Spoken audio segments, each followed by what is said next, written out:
Hello? Hello. What's up, bro? Welcome to the What's Up Bro podcast with Nery Saenz, Mike Mercadal, and Mike Valdes. We talk movies, sports, pop culture, and it's funny, bro. The way Harvey Dent didn't realize it was a Joker, and the Joker took his mask, his little surgical mask off. Like, it's like he has the face painting, he has the face paint, but he has a surgical mask on. And the moment he takes the surgical mask on, he's like, wait a minute, you're the Joker? And it's like, wait, what? You couldn't tell it was the Joker because of the surgery. And that one little reel or TikTok ruined their, I can never take it seriously anymore. Welcome to the party, pal. And my parents, I swear to God, my parents look at this like when a character from Chicago Fire comes into Chicago PD, dude, that's like Spider-Man being in an Iron Man movie. It is insane. So you're telling me there's a chance? Yeah! I'm just glad I like vanilla, boring sex like this. I'm glad that the sex I enjoy won't get me killed. I want my money's worth. Come on. That's how winning is done. Hey, I'm Dave Chappelle, and this is What's Up, Bro.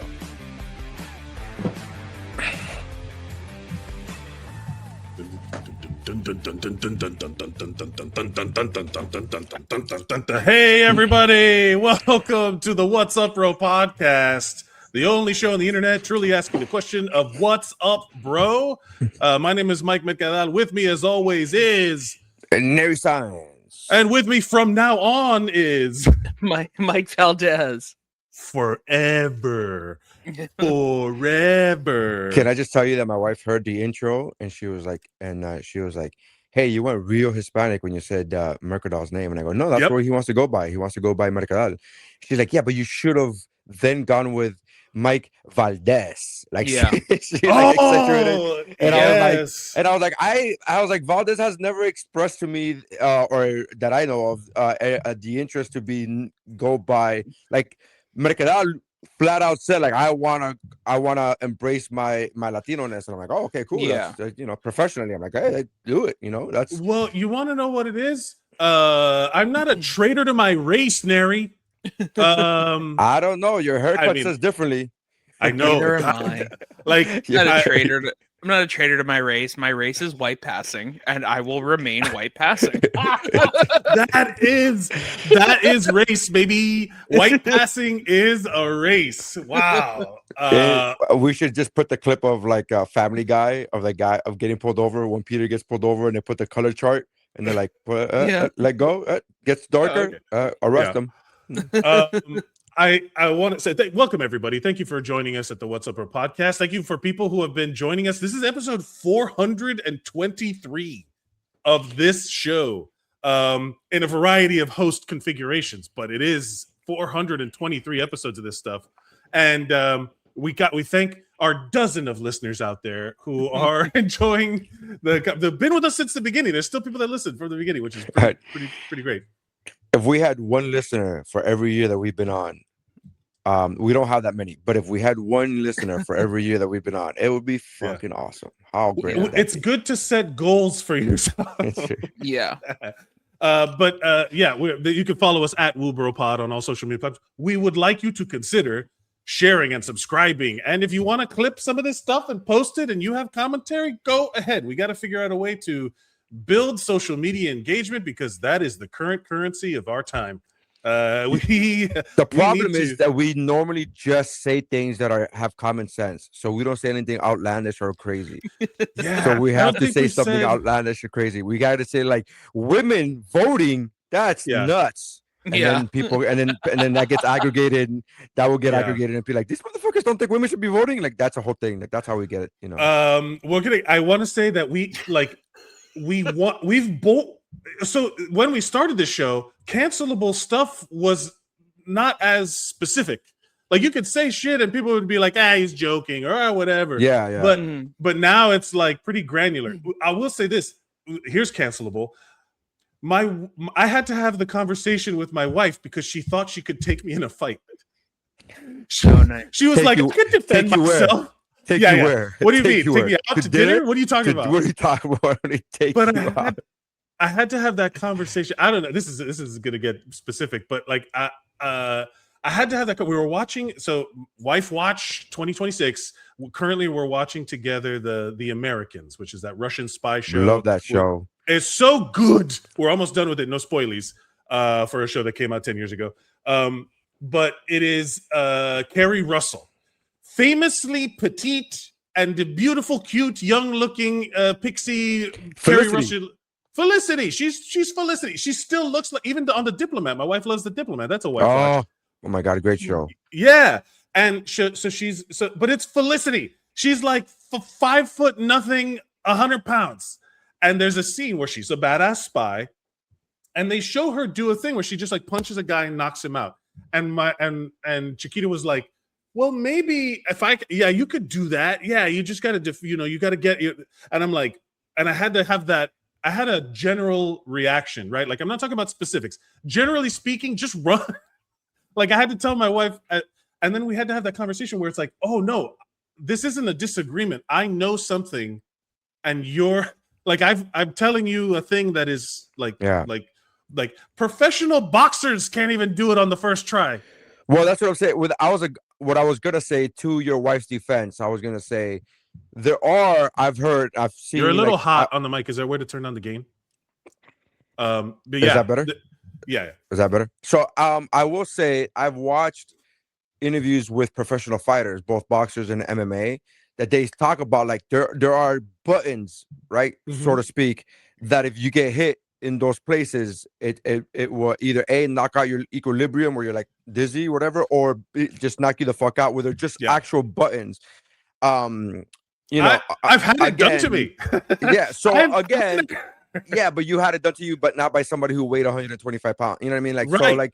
so I'm not so to your wife's defense, I get what she's saying. Like, oh, if you hit him in the right place, but also to your defense, the chances of a 145-pound woman doing that to you is you know, I'm neither going to confirm nor deny the 145 pounds. I don't know how much trouble I'll get in.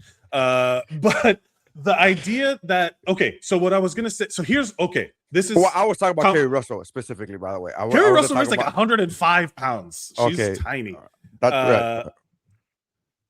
140 small, by the way. 140. My wife weighs 140 pounds, and she's like very proud of that because she's lost weight to get to 140 pounds. Yeah. And I recently posted a video of me actually lifting her over my shoulder, on top of my shoulder.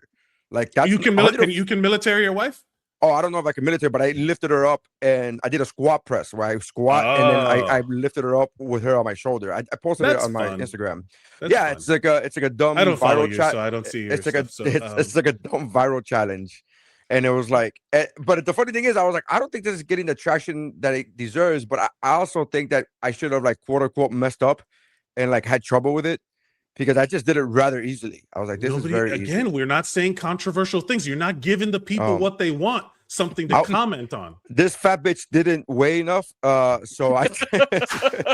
Hey, you know what's fucked up? The irony is that it would have been more impressive with your wife before she lost the weight. I know. Right? It's like, oh, you're lifting your skinny wife? Who gives a shit? You know, like, this isn't impressive to me. This isn't impressive. Yeah, lift up that dinosaur that you have in your house. Come over here, squat press, Mike Mercadal. Come over here, squat press. Come do me. No, but the idea. So this is my comment to the table. What? This is my comment to the table for discussion. What I'm bringing to the table to see your opinions on. She said no, but in the what made me turn was like no, but in real life you could whatever. And I'm like, hey, this is a show. She's a spy and whatever, and she's. If she was keeping up her training, she would look different physically. This is just her. She's a mid hiding out as a Midwest tiny mom, you know, so or a Washington D.C. Mid-Atlantic tiny mom. But then the second you go from it being like no, but in the real world, now I'm like, as a person who's trained in martial arts, a person who has fought people in real life, and as a medical professional, it's like, don't do that. I don't want to encourage that in any way. And she was like mad that I was like, no, of course it's different. It's different thing. No, it's not. You can't. And then she made it all about all women, and I was like, what are we doing? And then so I present you the table. my biggest pet peeve when having these conversations, it comes up a lot with MAGA people, comes up a lot with like anti-vax people, comes up a lot like in that context of like, if I'm making a generalization, don't talk about a specific. Talk about keep it, because then the second you talk about a specific, it's like, well, then I can say the specific thing that contradicts your thing. I'm making like what usually happens is what generally happens. So don't pivot the argument because you're angry that you're like, oh, I don't have a thing to say about that. You know, I thought you were gonna go more with the like women are weaker. No, the weaker with sex. With the inner, with specifically, I don't like when people can't like. I had this conversation with a friend of mine who's a comedian who I'm not gonna name because the shit that he said was pretty crazy. He got mad at me that I liked. By the way, he got mad. He got mad at me. He got mad at me. I'm sorry, I said that about the Romani people. Yeah, he got mad at me that I liked the ballerina movie, right? And he was like, "Oh, there's no way a woman could beat up men and blah, like all this stuff there, you know." And I was like, "It's in the world of fucking John Wick. What are we talking about here? Like John Wick would have been dead in the first movie. Like he would not have survived." The John Wick has a bulletproof dinner jacket. Yeah, he has movies.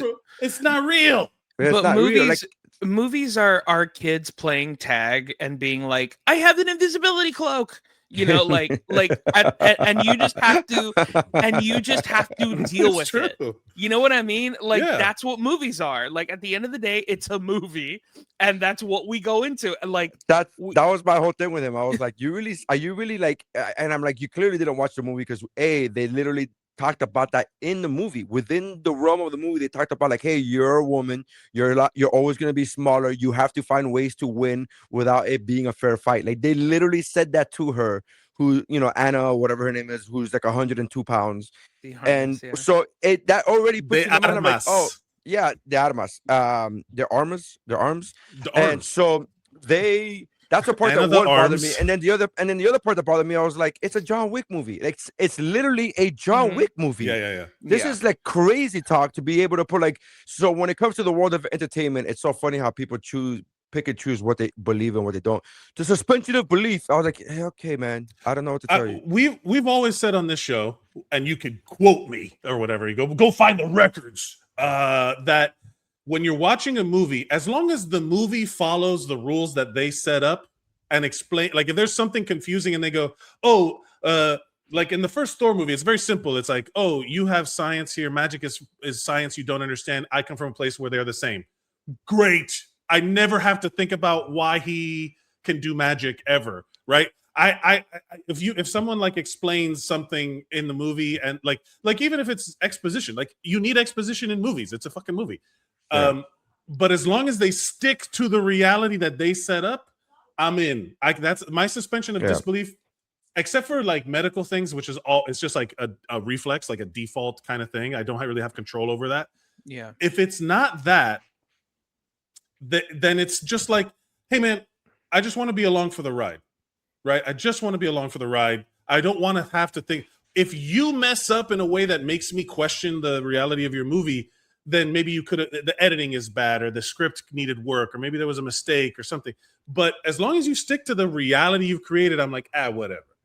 But there's certain things where people try to bring reality to things that are just like obviously, like when they talk about superhero movies, and it's like when Superman, when they were I was very sad that we did not get Michael B. Jordan as that Black Superman, that rumor that was going around. Do you remember that? Not yet. Like, Not yet. I would love to see it.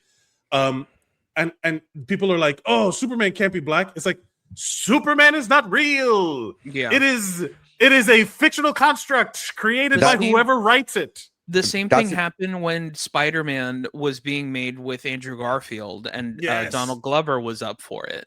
And people were like, Spider-Man can't be black. And it's like, well, if Spider-Man was because he's black and Puerto Rican.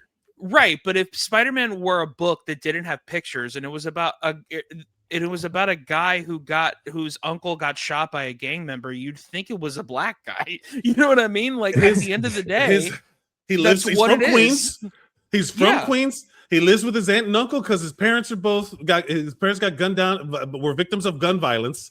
You know what I mean? That's a 90s New York person that could have been totally real. Like it's a believable story. Yeah. His race is not central to the. His race is don't- not central to the function of his story.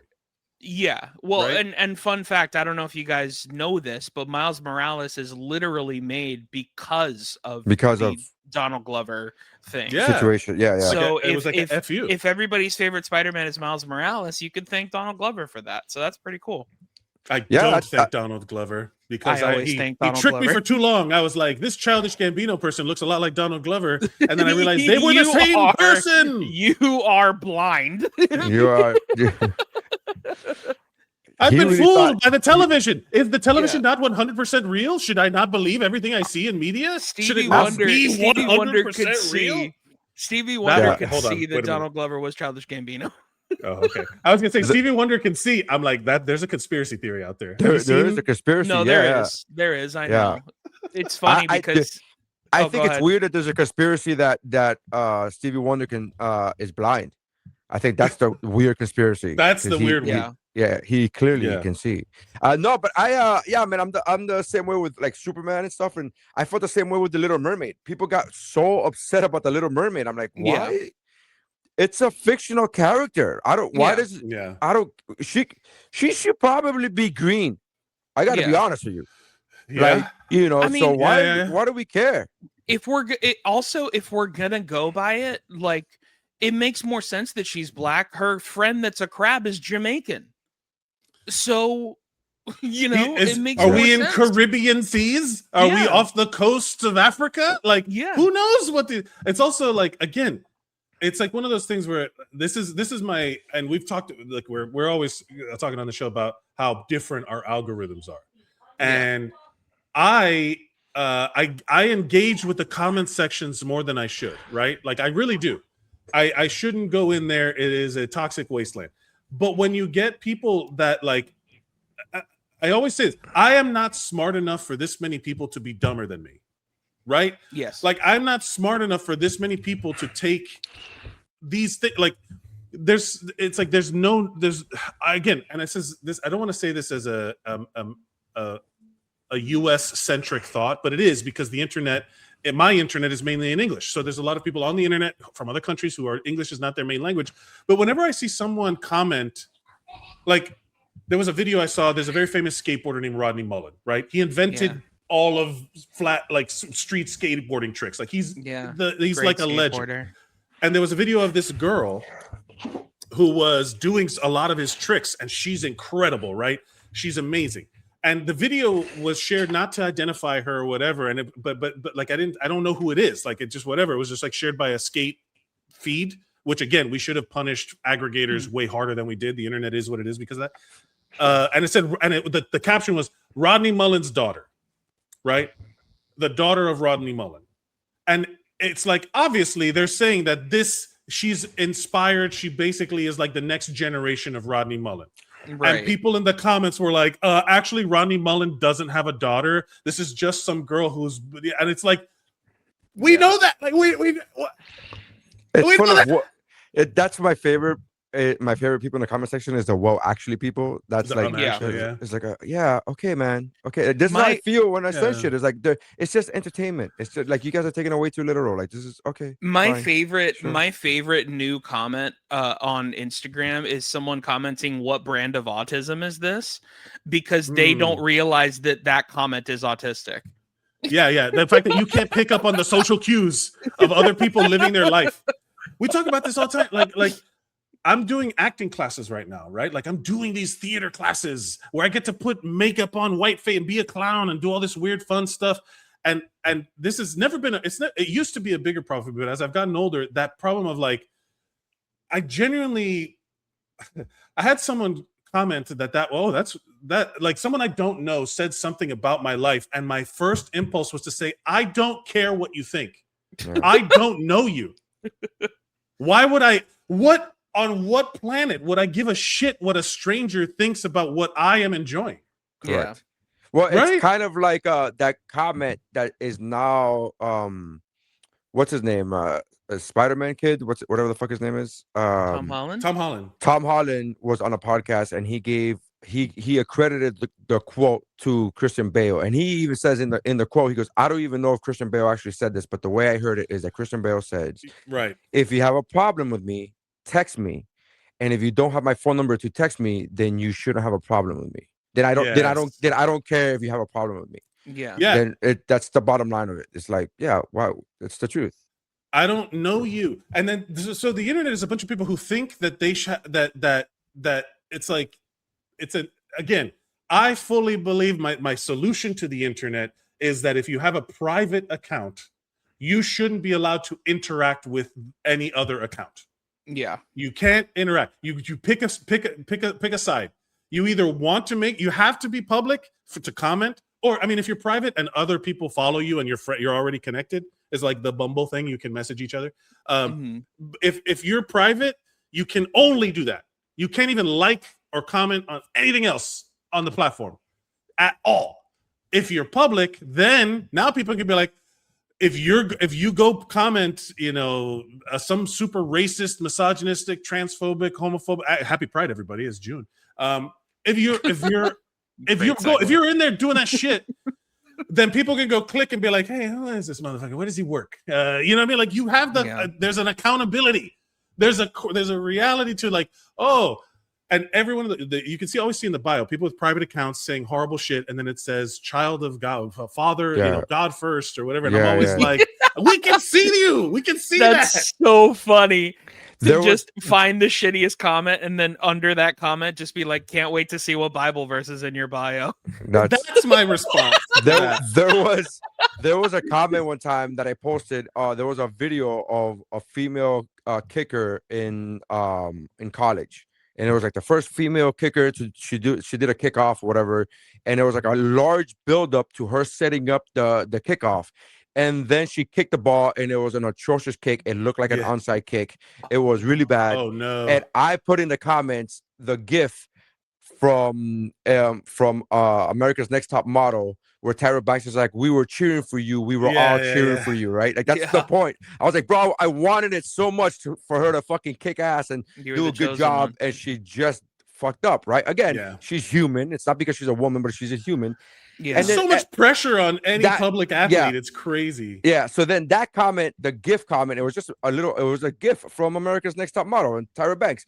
That GIF comment got thousands of likes. And then like 2 people commented, and one of the 2 people that commented on that GIF says, "Who's we?" And then I go to that guy's profile, and it literally says positivity vibes only. It literally says all of this shit. And unfortunately, Instagram doesn't let me post pictures to replies. Because I really wanted to take a screenshot and be like, "This you?" I think because I think we were all like it's so funny how all I said was, "Hey man, we were rooting for you," and he was like, "Who the fuck is we? I wasn't rooting for her." You can't even lie to yourself and say you were rooting for her. Like I'm not saying don't laugh at her fucking miserable kick. Fine, laugh at the miserable kick. That's the whole point of the fucking video. But you can't even lie and be like, "Who's we? I wasn't rooting for her." Like you put in your post, you literally in your bio, you just put positive vibes only. What are you fucking talking about? What are you, dude? Nobody wants to be. The entire 21st century is allergic to accountability. Me too. I don't like being blamed for like, I made a mistake. Please forgive me. But if I have to, if I expect the grace to be given to me, I have to be willing to give the graces. I got to be honest with you. That's one of my proudest things as a parent is being able to tell my kids, "Hey man, I messed up. Sorry." I've said that to them multiple times. Revolutionary. You hear? And I'm just like, "Hey, I'm sorry. I'll tell them, "Hey, I messed up. Sorry, that was my fault. I shouldn't have done that. I should have handled that better." Like I've said that to my kids many times. Like I've never portrayed this perfect parent. I've never portrayed this perfect human being. Like dad doesn't make mistakes. Dad knows everything. They would not say. I would be like, "Hey, let's find out." I would literally have said to them all the time, "Let's find out together." That's a good question. Let's find out. Like I don't know. So it's so funny to me because I was having this conversation with somebody else about people who are like, they said to me, "Man, it must suck to be these MAGA people because they're now finding out that they got duped." And I go, that to me is the easiest scapegoat. Yeah. I could just say, "Hey man, I was tricked." Fuck, I feel like an idiot because I was like, haven't we all been tricked in our lives at some point or another? Of course. Haven't we all bought something because we saw it on TV and then when we got the product, it was completely shitty and not what we were expecting? Guess what? You got tricked. Okay, like we've all, dude, I've done that many times where I'll buy something from the algorithm. You're like, oh, look at this amazing Iron Man statue. It's only $40, and then you buy it, and it's like fucking 3 inches tall, and you're like, oh fuck, you got me. Yeah. You got me. Wasn't it, remember Wish? Wish was like Yes. that was the whole That was thing. Of the 2020 campaign. It was Yeah. Wish. It was. Yeah. there was the irony is, of course, there's so much money being spent on trying to sell us shit, right? Like Yeah. everyone's trying to pitch. Everybody's like, that's why at first it was Web 2.0 was you could contribute content. It was personal. You put your shit out there and people could interact with it. And then someone took all of that and made it into and again, it wasn't just one guy, because Mark Zuckerberg didn't invent social networking. Media, yeah. He didn't know. It's not, because at the time it wasn't. It was forums and things. That was your social network, right? Then it turned to social networking on a platform with MySpace and Friendster. By the way, they're coming out with part 2 of the movie, Social Networking Part 2. No, they did. They announced it. They announced it. No, but I hope it reveals like again, it's all those things of like, at a certain point, they're making money. They're gonna promote it on Facebook. They're going to have to get the rights to it's kind of a snake eating its own tail kind of thing. It's still like hard to like be like, yay, you know. Did you guys like anything? That? Valdes, did you like the Social Networking movie? Did you? I liked the first Social Network. The trailer to the Social Reckoning looks really interesting because because of all the That's what it's called? The Social Reckoning is what it's called. And the next one will be the Social Fallout, and the next one will be the Social Black Dawn. Matrix Revolutions. Yeah, it goes Reloaded, and then Revolutions, and then Resurrection. Zuckerberg gets this disowned by his own government. Yeah. Yeah, so it looks interesting. You've been burned, Zuckerberg, and he's got to go on the run. Part of me was a little bit like weirded out, like spoiler for a trailer, I guess, but like part of me was a little weirded out that none of the same actors are back. It's all different people playing the same people. But at the same time, if you're going to do that, go all in and just do that. And make it like kind of like an American horror story type deal where it's like, you know, they're different characters, but they're played by the same people, or vice versa. Yeah. And at least you're doing that, you know. First of all, I struggle with the name Reckoning because there hasn't been one. He's not richer yet than he's ever been. I mean, I don't know how. I've Googled how to build a guillotine. So guillotine. Yeah, fair enough. You know what I mean? Like there's no social reckoning. There's no reckoning. He fucking Cambridge Analytica. He's experimented psychologically on people. Like, this is tinfoil hat, you know, whatever. But that's not even tinfoil hat. That's proven. Like, they literally conspired to manipulate the because what happened, it went from social networking where it was like, hey, we can share an album of our pictures from our digital cameras that when we went out, we took these pictures and we had a great time. Look at that. I can tag my friend. Remember that? You had to plug in the camera like fucking dinosaurs. Yes. Yeah. Like fucking cavemen. You had to plug in your digital camera and be like, look at this picture that I took an hour ago. And I was like, what? Yeah. You were posting something that you did an hour ago? Ugh, how gross. Cool. And then it goes, social networking went to social media the second that people... I blame the big booty tea influencers. Remember, there would always be like a girl with a fat ass holding a thing of some some diarrhea causing tea. Mike, I'm in Miami. I'm in Miami. You got to specify. I know. This is way too generic. This is 2000. This is before. Once social media became the platform for, once companies started getting involved. I'll tell you this, I lost all of my Facebook pictures because when I started doing comedy, because I was trying to turn my page into a business profile, like to open a page. Yes, and sir. There was an option to turn your profile into a page. And I was like, okay, click. And I lost every picture. I had to go back and figure out how to log in under a different thing to try and save any of it. because that was when you'd be able to start putting pages up, and it was less about the person and more about the presentation, more about the product, and everybody there trying to promote something. The second they went to putting ads in the wall in the feed, and the feed was not in chronological order, it became marketing, social marketing.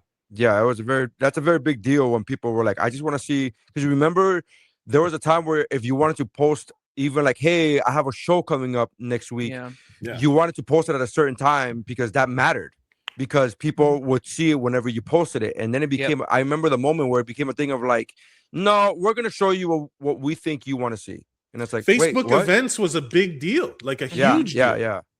And I had it synced to my calendar and everything because it was a vital part of my social, schedule. That's how we told people what to do. And then the irony is not lost on me that we are currently streaming on fucking Facebook. Sure. Like it's become a utility at a certain point. And the thing is that it's the private account. You need accountability. You need something. There's a moment in the and now it's pivot to social marketing is basically like if you go on TikTok, everything has the TikTok's a store. Yeah. It's like if you go to Amazon, have you been to Amazon? Like when you go to Amazon, which is again another nightmare of a company. You go on Amazon and you go watch the reviews. Yeah. There are people posting Amazon reviews which has no linkability anywhere. Like it's poisoned the brains of people. So that they're doing their reviews like they're doing a TikTok or something. It's not social. It is really weird because like everybody regardless of follower count is an influencer now. And so and as Nery drinks his Dunkin' Donuts, but like everybody because WuBro I look at how many logos. I'm like the Dolphins. Hang on, let Nery do the read. Because WuBro runs on Dunkin'. Yeah, sponsor us, Dunkin'. Yeah, use code Nery to get 20% added to your order. But well, can we just talk about how great that scene, how amazing that scene has aged in Wayne's World, where it's like, well, we don't do product placement, and it's like Domino's, and like it's only gotten better with age. Like that scene has only gotten more and more like that's exactly it. So Will Watkins, I saw. So Will Watkins posted this the other day. Our friend Will Watkins posted.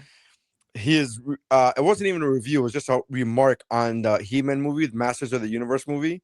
Right. He's like, there's a scene where the Amazon MGM Studios made movie Masters of the Universe where he gets saved by a runaway Amazon delivery truck. And LOL, blah blah blah, whatever. And then he goes, that's an actual scene in the movie, right? I read that post maybe 12 hours before I saw the movie. So now I'm watching the movie in theaters. I'm in IMAX, right? And in AMC or Regal, whichever one wants to sponsor us. And I'm watching. There's a scene where there's a highway, and I'm thinking, oh, here it comes. There's just gonna come the fucking Amazon delivery truck. And sure the fuck, it really does happen. And it's not as prevalent. It's not as egregious as Watkins makes it seem in the thing. It did happen, but it's not like they do a freeze frame or like on the, you know what I mean? It wasn't. My favorite that I always think of is Little Nicky. Do you guys remember Adam Sandler's Little Nicky? Popeye's chicken is fucking awesome. Well, Popeye's chicken.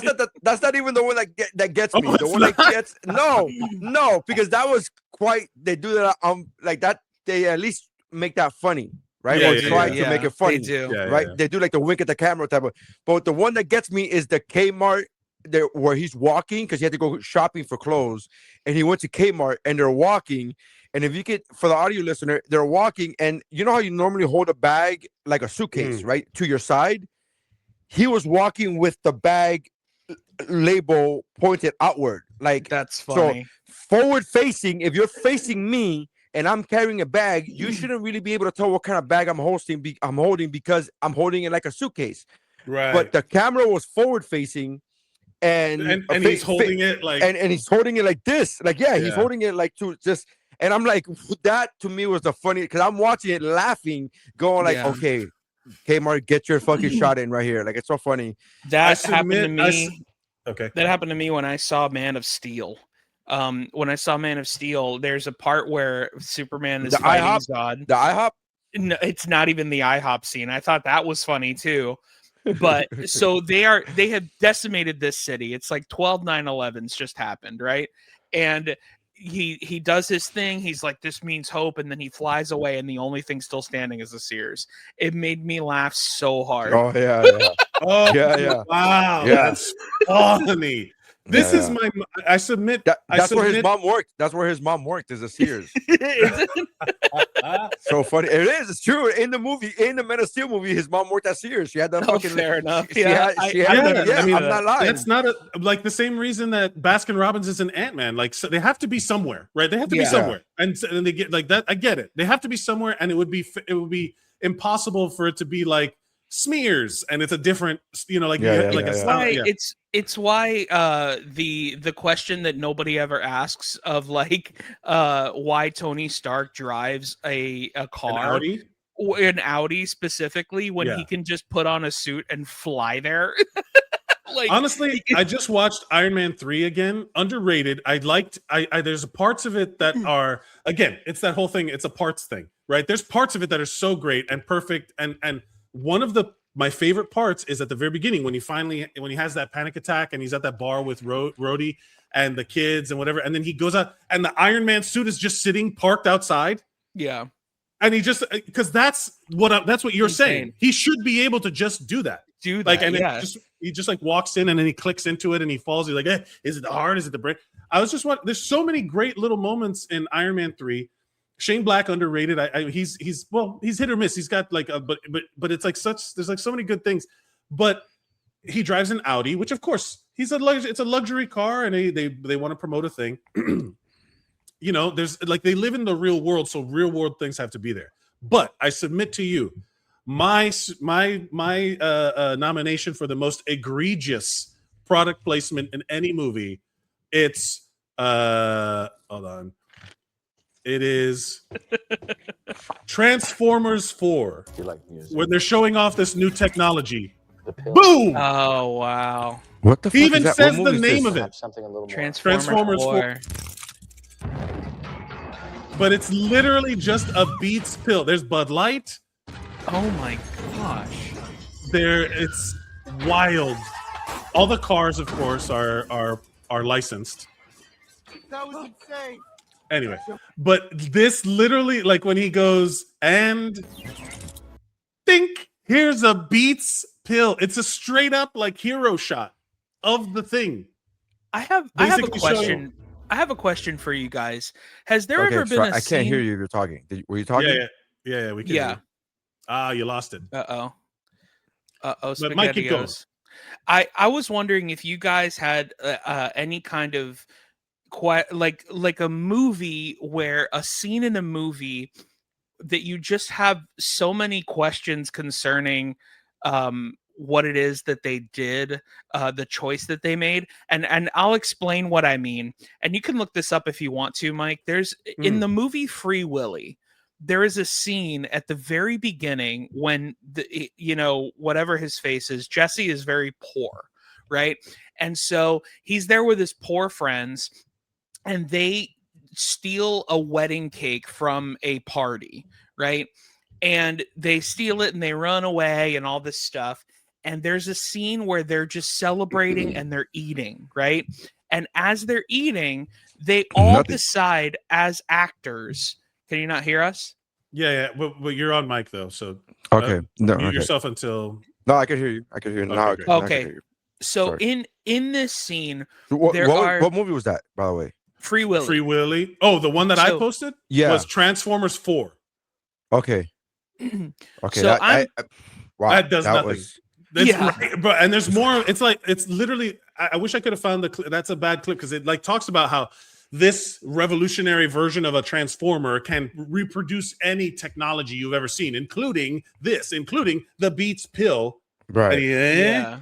But And what then I made me- got, you know, what made me laugh was because I couldn't hear what was happening to the listener.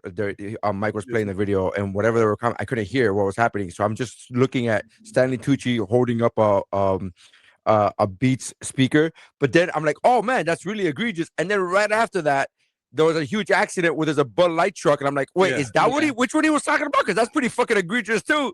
They're both fast. It was so fucking funny to me. Yeah. Yeah, you There were so many in that 5-second clip that I couldn't tell which one you were talking about. Yeah, Like, you could have Jesus, told me it that's was bad. a commercial before it was Shit. a movie.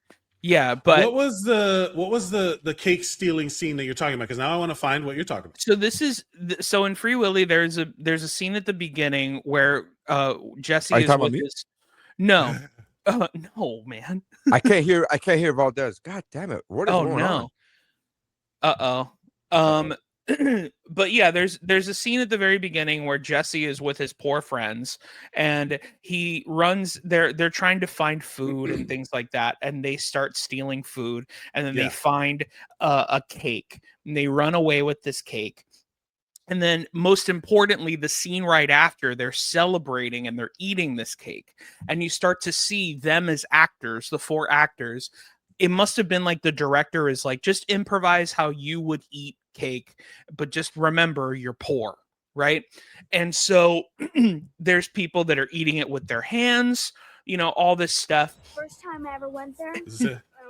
Yes, this is it. My mom dropped me off and she went to work. So I never saw you her see again. there's this scene going on, and people are eating it with their hands, you know, whatever. And then one guy is like, man, I'm so poor, I'm just gonna put it all over my face, right? And then Jesse is like, I'm so poor, I'm gonna lick my dirty fingers, right? Gross. Yes, And then this guy goes, I'm so poor, I'm putting ketchup on it. Look Wait, at that. Now, Mike, I have to ask you, what does this have to do with product placement? It's not. It has nothing to do with product placement. It's just. It's like, what are we talking about, man? It's a why did this happen thing. This is the moment of like, and this is the moment where I was like, oh, clearly he's going somewhere, and this is going to be something. And then you just had like an intrusive memory come in. Yeah, dude. Because I saw that movie when I was 5 years old. I haven't stopped thinking about that scene since I was 5. Like, just like, what would make you feel like? I guess he's, as an actor, he's like, I'm so poor. My choice is gonna be that I put ketchup on cake. That's you can hear me now. Yeah. Perfect. Yeah. The irony, of course, is that there was no product placement because you don't. Even there see was. the The Heinz irony was logo. no product placement. The classic scene is of course this one where the fact is, and you signed a contract guaranteeing him certain concessions, one of them being a spot on the show. Well, that's where I see things just a little differently. Contract or no, I will not bow to any sponsor. This is iconic. Also, Rob Lowe has never not been the most handsome man in the world. Yeah, for sure. Ooh, look at the old Doritos bag. That was nostalgia. Doesn't include selling out. Garth, you know what I'm talking about, right? The most. That's my favorite one. About. It's like people only do things because they get paid. And that's just really sad. That's the bet. I can't talk about it anymore. It's giving me a headache. Here, take 2 of The these. hand coming in. It's perfectly 2 of them. Yellow, different. Look, there's so much of that, like it's. There's a lot of. Hey, can you close out the windows for the videos? Because I think that's whenever you do that, I can't. My sound goes quiet. I can't hear anything. To close it. Okay. How about that? Does that make anything matter? Does that matter? Uh-oh. Nery, you have tech gremlins. We can't even blame it on the internet this time. We cannot even blame it on the ocean. Oh, he would have laughed he would have laughed if he heard me. That was a good thing. He would have commiserated over the tech difficulties and blah, blah, blah. SpaghettiOs. Uh-oh, SpaghettiOs. Also, why is he on his phone? He's in his house. Does he have like a million gadgets? He has so many toys. But get an iPad. Who cares, man? Get a laptop. He has all of them. Why is he on his phone? I was wondering why he was on his phone if he's at home, but I don't know. Yeah. Let's jump in. I don't know. We gotta talk about stuff, but I love that we're 45 minutes in and you're like, let's start the show. No, because I want to. First of all, we have to mention it at least once. We have to mention that. No, I'm going to leave you out until you're logged in fully. You're ruining my image. I want to say that like we have to mention like the stuff that we initially wanted to talk about because we can go off on tangents forever. But like, we want to talk about. Speaking, we mentioned it earlier. Masters of the Universe came out. I haven't seen it yet. Valdes, have you seen it? No. Nery has. So Nery is going to give us his one-man review of Masters of the Universe. We're going to talk about the World Cup and why nobody gives a shit. Or at least I'll say this. I'm not gonna do that. I hate that. I don't give a shit. I don't give a shit. And we're gonna later on, and we're gonna end with a blind rankings. Like we really enjoyed the blind rankings from last week. We're gonna do it again, but this time from movies from 1996. So this He-Man came out, right? Masters of the Universe came out. Apparently, it's not doing well in the theaters. Yeah. But nothing does well in the theaters. Like, what numbers are they comparing it to? Well, so yes and no. Numbers, I mean, Obsession is doing well. Like, there are movies that do well in the theaters. The Michael Jackson movie did well, you know, in the theaters. And there are movies that there are outliers, I guess. It's a shame because Master of the Universe was fantastic. Like, I'm not exaggerating. I'm not gonna tell you it's the best movie I've seen. I'm not telling you that. What I'm telling you is it is easily, and I say this wholeheartedly. I've had 24 hours to think about it. I've seen it. I saw it 2 days ago. It is easily the most fun I've had in the theater. Like, it's so much fucking fun because the movie itself, they do a great job of not taking itself too serious, but also it's not a complete gag movie where they play it like, hey, we know this is based off an 80s cartoon. And we're gonna like the whole story is the synopsis is that Prince Adam at 10 years old, Skeletor comes and fucks up his house, his home, his Eternia, the world, or his kingdom, whatever. And then they send him to Earth to get away, right? They send him and the sword to Earth to get away through a portal. And so he got here to Earth when he was 10. So they fast forward 15 years. He's now a grown up, but he still remembers everything from Eternia. But he just sounds like a crazy person because he tells everybody about Eternia. So he tells everybody like, and there was a guy who had this big giant fist, and he used to punch people. And then he's like, yeah, what was his name? Fisto. Because as a 10-year-old, he just saw a fucking guy with a giant fist and named him Fisto. And he was like, yeah, he has a big giant fist, whatever. And he was like, well, what's his name? And he's like, well, his name is Ram Man. He's like, Ram Man? Yeah, he would ram the bad guys. Like, what, ram the bad? Like, so because as a 10-year-old, that's what you name these ridiculously named characters from the fucking 80s, right? Like, that's like, there's no. So according to, I'm sorry, I don't want to cut you off, but like, so speaking of product placement, this show, so this is a thing that I was trying to get at. We were talking about it earlier. Like, some movies are just fun. Right? You just want to have fun watching the movie, right? You just want to have it, like you turn your brain off, you enjoy the thing. To bring things around, this is it's supposed to be a fun movie, which I get. You're not supposed to think too hard. You just enjoy, let it wash over you, right? But also, the whole reason He-Man exists is because of product placement to sell toys.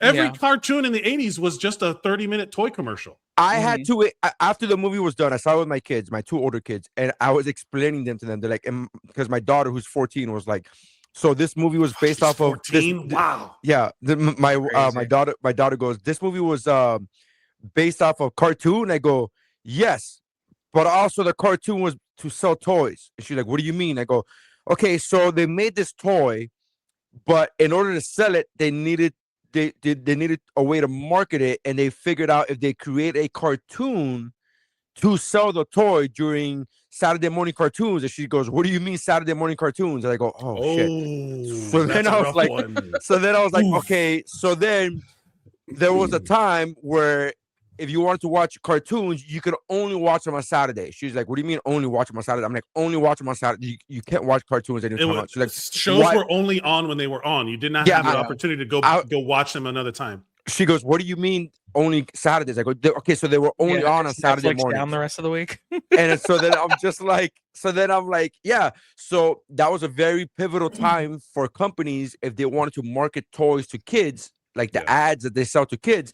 They would have to put them in. They knew, hey, we have to put them. It's very important that we put them in these 4 hours because every kid in America is watching TV at these 4 hours. Yeah. So we have to make sure. So in order to sell this toy, primetime TV was primetime TV. Yeah. So I go. So in order to make this toy, in order to sell this toy, they have to make a cartoon. And then in order to make the cartoon, they had to sell these toys. It was like this kind of the thing. So this movie is based off a cartoon that's based off a toy. And like I was like, it's very difficult to explain this to somebody who wasn't like there. Transformers did it, like everything. I will say this: one of the most like the best versions of this, where it turned out great, is Cowboy Bebop. The guy who made Cowboy Bebop in Japan, he was told, you do whatever the fuck you want, but put spaceships in it that we can sell toys of. Right. That's it. Well, here's my question. Now we have this like iconic show that everybody loves. Here's my question. I was not aware. Maybe you're teaching me something new because let me know. Did Transformers do that same formula? They did. Yes. I thought Transformers was already a comic, and they made that into a cartoon, which then made that into a toy. You're thinking of Ninja Turtles. I am thinking of Ninja Turtles as well, but I thought Transformers followed that thing where it was like, hey, this is a comic. No. We're gonna make this a cartoon, and then we're gonna make toys based off the cartoon. I didn't know, like He-Man was literally. We've all seen the making of like the toys that made us, where it's like, hey, I have a toy to sell because I have extra modes, fucking modes, plastic modes to sell, and it's like, oh. How are we going to market this? Oh, I didn't tell you there's a cartoon. There is? Yeah. I'll get my friend to start writing the comic book now. Like, what the fuck? What's happening? So it's all coming together at the same time. So that's what. But anyways, the whole, like, dude, there was a scene. I'm not trying to ruin the movie. I'm not going to ruin the movie. But just to give you a quick how fun this movie was, there's a scene at the end of the movie where all the heroes are literally standing around laughing and looking up in the air like that, ha, ha, ha, just like laughing, like the meme, like no, like that's the fucking great. Like every episode, like the end of every episode, like the end of every single cartoon when you go, ha, ha, ha, ha, ha, ha, and they're just all the heroes are laughing, and then the fucking tiger looks dead ass into the camera and it's like, why the fuck are they like? He just doesn't say anything, just goes, what's like the tiger's like, what the fuck is happening here? This is weird. It's so fun, dude. It was a fun movie. It was just, I was watching it with Missy. Missy had never seen He-Man. She never knew. She does now. She went in completely brand new. Yeah. And then it was like maybe 45 minutes into the movie, right? I'm having a blast. 45 minutes into the movie, they do the slow walk, right? With the smoke or whatever. Always they do the dramatic. Always dramatic slow walk. And then one guy does the flipping his hair thing, like super dramatic. And then Missy turns to me and literally goes, oh, I get it. Okay, this is awesome. Like she literally said that. She's like, I get it now. This is like they and then they start choking on the smoke because you know how the slow walk is always done with smoke. They start choking on the. It's so fun. It was like, okay, you get it. They know what they're doing. They know what they're doing. I appreciate that because I don't want you to tell me what kind of like what's in the movie I'm going into. That's why I do enjoy when a trailer just does like a vibe trailer. Yes. Like this is the vibe of the movie. What you just told me makes me want to go see it more. It's so good. And then it's a vibe movie. And then the action sequences are legitimately fucking awesome. Like it's not like, oh, this is good for a He-Man movie. I'm like, dude, the action sequences in this movie will fucking rival. And then I remember my daughter, 14 years old, again goes, oh, this kind of feels like a mix between Iron Man, Star Wars, and something else. I can't put. Oh, Harry Potter. I'm like, yeah, that's, you fucking nailed it. That's it. That's the vibe. Yeah, I mean, that's the vibe. That's literally what it is. Yeah, that's what it is. So this movie's not doing well, is what I'm seeing in the headlines. The thing is, they expected, and while you're saying that, like Obsession and what was the other horror movie that came out, Backrooms. They were made with very little money. These movies are made with a ton of money. So the it's like the window. You have to. It's a much bigger. You have to do a lot better. Yeah. Like these are these are tentpole movies because like it used to be the summer blockbuster held up the studio so that all the other little movies can get made because they cared about, I guess there were still some people that cared about art more than profit, but now it's just like, forget it. This shit has to crank out money. Yeah. Do you think, let me get to the end of the question. There's a question with a second part. Do you think if this doesn't do well, that nostalgia movies are going to be moved on from as a marketing tactic? Because my wife, she asked, we were talking about, she was like, why haven't they made a Thundercats movie? And I'm like, I think we are all remembering these shows as better than they were because we talk about Kid Eyes all the time. None of these shows were great. They were just good enough for children to want to buy the toy. Right. So there's a chance to make it great, but I think what people want to see, I was telling my wife, I was like, I don't think people want nostalgia. They want to be 7 again. You know, like they think it's a cool concept and it could be done great, but not by the people who own the rights to them. It's the people who would love the product and want to see it done correctly. So I think what you said was accurate as far as the nostalgia thing, that we don't want nostalgia. We want to be 7 again. That's a great statement. I think that's a very accurate statement. To answer the question about nostalgia movies, I don't know. The problem that I have with this whole thing is that the movie is legitimately good. Like this isn't a matter of like, hey man, you made something just to push your nostalgia on us and it was trash. There's a lot of things that you could point to a lot of examples of them doing that, right? I don't subscribe to this, but you could say that about the movie Battleship. I like the movie Battleship, but I know I'm alone in that. I get that. That's fine. No. But people, you could say that. You could be like, hey, that's not a good movie. And there are a lot of people who agree to that statement of Battleship not being a good movie, right? So you're like, oh, you're just trying to sell us nostalgia and you made a shit movie. But that's not what Masters of the Universe, by the way, certified fresh at Rotten Tomatoes for whatever that's worth to whoever cares about that, whatever that means. I see here it's certified fresh 67% for the critics. The Popcornometer, which is the audience ratings, is 87%. Yeah, which again comes back. So I love one of my favorite things that has come out is when somebody who when you heard all the stories about The Witcher coming out and Henry Cavill is like, they're like fighting with the people to keep it true to and because the people who were making the thing don't care about the thing the way that people that care about the thing does. Yeah. You know, like so with He-Man, does it feel like somebody who likes He-Man made it? I'm telling you, Mike, it fucking felt like a watching a live action version of the cartoon. The only difference is that within the cartoon they knew that it was a cartoon. Yeah, like it was such a great. The fucking colors were so brilliant. It was. I love that. I'm sick of the gray everything, dude. You know how when you watch a movie and which this is one of those things of tales of the time where you're watching a movie nowadays and you know exactly how much it costs. Right, as you're watching a movie, something that we did not know that as kids. As kids, I didn't know how much. I didn't know how much a Top Gun, how much that shit cost to make. I had no idea what Top Gun cost to make. As I'm watching Top Gun for the first time, I don't know what the fuck that is. I didn't know that there were reshoots. I didn't know that there was a rewrite. I didn't know any of that. I just fucking watched. You just went and watched the movie. So nowadays, you know all that information going in, and I knew that movie cost like $170 million to make. And as I'm watching the fucking effects, I go, yeah, that's how much this shit costs. This shit fucking because these effects are fucking well worth the money. Holy fuck, dude! That Eternio was stunningly beautiful, and you go again, dude. I want to see. That's the part that bothers me. I hope it's not, Mike. To answer your question, I hope it's not the end of the nostalgia movies because I like nostalgia movies when they are done like this, which I believe they are done right. The problem is. Just because they are done right, just because a movie is good, just because a movie is written well or acted well, doesn't guarantee box office success. There's no guarantee of it. There's no guarantee. Like that's true. Star Wars and The Mandalorian had a great opening weekend, and then, or not a great one, but a good opening weekend, and then now, and then again, even fucking Star Wars is not a guaranteed hit anymore. Like even the IP of Star Wars is not guaranteed anymore. Like nothing is guaranteed. So I don't know how to answer that question. I hope it's not the end of nostalgia. I hope it's not the end of good nostalgia movies. Because I would be down for a Thundercats movie if it was a good, well-made. Exactly. Well, they're made of Voltron. They're making Voltron with Henry Cavill. They made like all of these things. Who knows? The Mortal Kombat 2 we just talked about. Mortal Kombat 2 in the Family Share. Great. But also, you weren't here when we talked about it because because of you were having tech issues. But that's another one where you could see that they clearly enjoy the product that they're putting out. Like they enjoy the property. Another one was that did a good job, I think, was when they redid 21 Jump Street. And it was awesome. And then they did 22 Jump. And now you sent me this today. They announced this is a perfect example of technical issue. Every time you go to the other screen, my sound gets cut off from everybody else.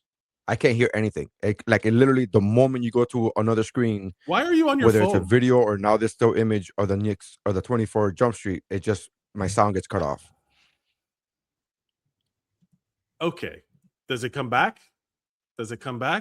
I'll leave and come back. It sounds like a you problem. The idea that the 21 Jump Street movie was as good as it was groundbreaking at the time. Remember, everybody was like, oh, this is going to suck. Oh, it's just a nostalgia movie. And then they're like, oh, no, it was funny and good. And it had a unique perspective and a good angle and all this stuff. And genuinely, it's like hard to know, because everything, it's like everything is a cash grab. Even Marvel squandered all of its goodwill that they had with Endgame by trying to cram as much stuff as they could into the multiverse, like by not giving things the credit they deserve as individual stories. Mm-hmm. And Marvel lost all of the goodwill that they had with Endgame by doing this chasing of pleasing everybody. Yeah. And it's like, well, why don't you just make and again, it's always a definition of, I don't know what good is. I don't know what bad is. I just know what I like, right? I know what I like. Yes. Yeah. So it's like, oh, they make it. It's like when someone's like, just make it better. How? What do you mean? So I'm sure they're probably like there's people that are getting paid a ton of money to try and figure this out, and they should all be fired if they don't understand that the 24 Jump Street is going to be produced by Phil Lord and Chris Miller, who have gone on to they did the Lego movie, they did the Into the Spider-Verse, they did all these. They're doing all of these things. Project Hail Mary. They directed Project That was Hail their Mary. first thing. Yeah. Oh, not the first. great. I think, but Project Hail Mary was them too. Yeah, and it's one of those things where you can see, like, when people give a shit, it's better. Like, Chris Nolan gives a shit about his movies. I don't know if the Odyssey is going to be good, but I know that for sure Chris Nolan gave a fuck about it. You know what I mean? Yeah. Like, and it's like there's always that battle with the capitalism. I've been watching The Americans a lot, man. I'm starting to the Russian ideologies. I think the problem, the thing with the Odyssey, what I look forward to with the Odyssey is the slow motion and the time travel. That's going to be real good for the Odyssey. It's going to be great when Matthew McConaughey shows up at the end and he's younger than Matt Damon is. He's literally looking through a bookshelf, looking at Odysseus through a bookshelf. No. Yeah. Your wife is honorable. All right, so I guess we can't share anything else, but yeah. So I'm going to go see it. Maybe I'll go see it tomorrow. I mean, I think just to put my 2 cents in, I think that you gotta get more aggressive there, Valdes. You gotta get in there. I just think, forgive me, I just let people talk, but I on a podcast. I don't know if you know how we do things around here, but we just step all over people's shit over here. All right. So you listen enough until it's your turn to talk, and then you go. Yeah. I definitely don't think nostalgia is dead, because at the end of the day, what else are they going to make? Like, that's all anybody is making when it comes to billion-dollar movies or billion-dollar budgets, are movies that are, remember this from 30 years ago, remember that from 20 years ago, remember this, everything is remember this. And the thing, and to take a page off of Mike Mercadal's book to talk about capitalism and how we're all fucked and all this stuff, the movies that are really good are made for $25. They make $400 million in the box office, and none of the crew or the cast or anyone gets any money from it. It's only the studio, and the studio gets all of the yay, we did it. Oh my gosh, this movie cost $25, and we were we made $425 billion. Aren't we so great? And it's like, well, no, they were great and they made a thing for you, but you're not giving them any credit for it. You know, like now you're just, you know, and that's unfortunately the way it's just going to be is that's the good movies are made for very little money and because it's just a good idea.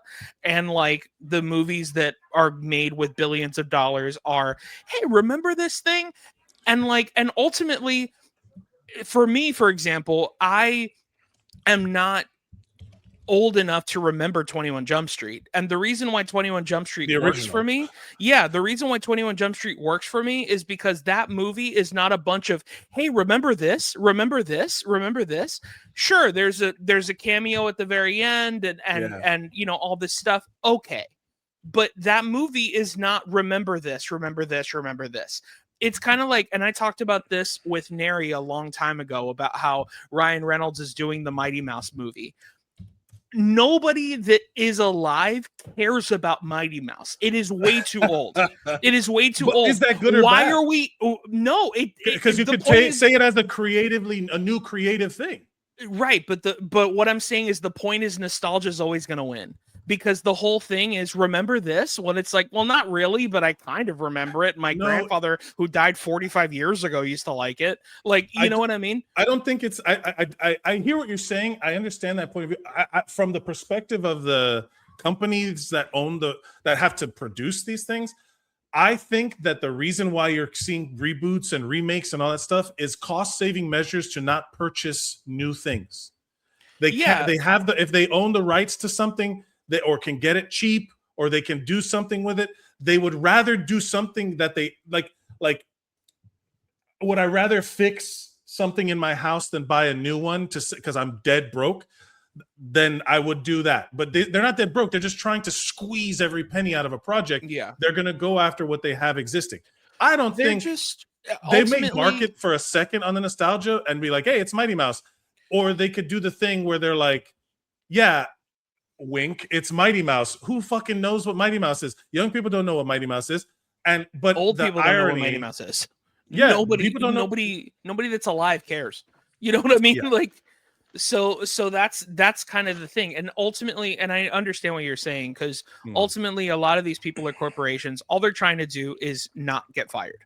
Right. So, and what does that mean? That means that I will probably not get fired if I give my boss a Jurassic Park movie, as opposed to this, like, you know, really great story where they want, you know, $45 million, but it's a great story, but, you know, and it's like, well, can you do it for $2 million? You know what I mean? Yeah. And then, you know, see, I don't have a problem with any of those things. Everything that's being mentioned, I don't have a problem with them. I just make it good. If you want to do a Mighty Mouse movie, just make it good. Like that's all I care about. I love fun movie. No, but I know it's you, Valdes. You're saying, of course, but the studio doesn't think that way. The studio's like, pump it out. The studio's like, pump it out. Oh, we own the rights. We're saving money because we don't have to buy the rights because we already own the rights. So just pump it out. And that's my thing. Like, so nostalgia movies, I hope good nostalgia movies are not over. Voltron, by the way, is going to be Amazon Prime movie. It's not going to come out in theaters. It's going to be an Amazon Prime movie. Oh, that sucks. Yeah, it does suck. But also, again, just make it good. So like Mighty Mouse movie, whatever fucking movie, a Jurassic Park movie, I don't think there's been a good Jurassic Park movie since the first one. That's my opinion. That's my opinion too. I'll be fair, and I'll tell you, I don't recall seeing the entire front to back movie for Jurassic Park 2 or 3. From what I understand, people tell me that part 2 was really good as well and was underrated.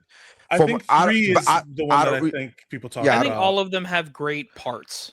But the best movie is the first one. My thing is that both of you.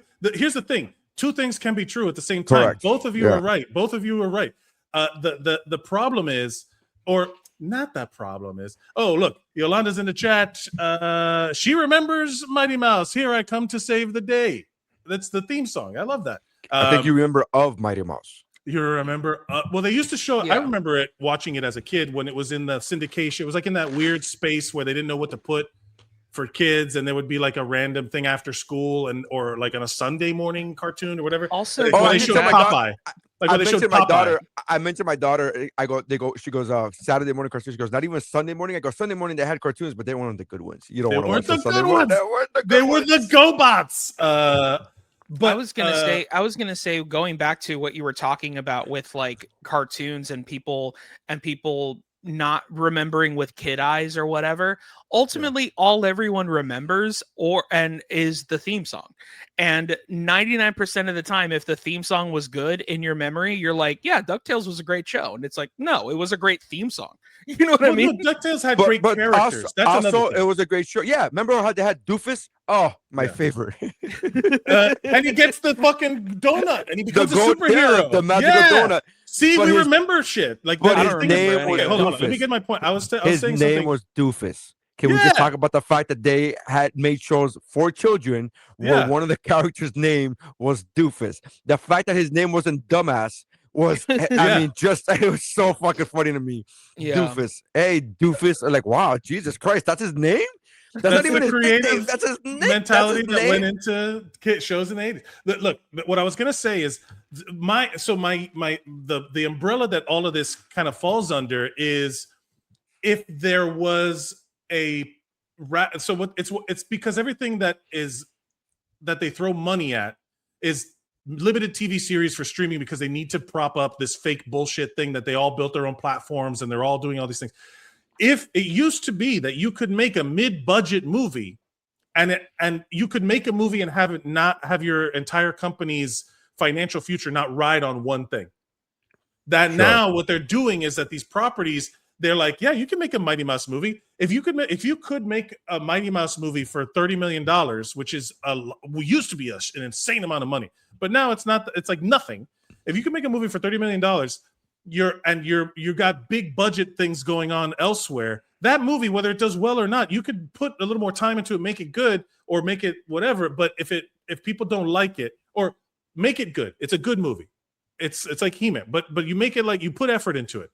And if it doesn't do well, it's like, well, it wasn't because it was bad. It was just other reasons, right? Yeah. But those other reasons are like bankrupting entire careers and things. You know what I mean? Like, so like you can't put all your eggs in one basket. You can't like, put it all on black. You can't do that anymore. Or that's what they're doing now. And it used to be that there was a lot more options. I think the horror movies, because psychological movies like I really loved Weapons, man. I went back and I watched some of the scenes of Weapons. I really love Weapons. What a simple movie that is. Mm-hmm. I haven't seen it, so no spoilers. No, I'm not going to spoil it, but it's like it feels real.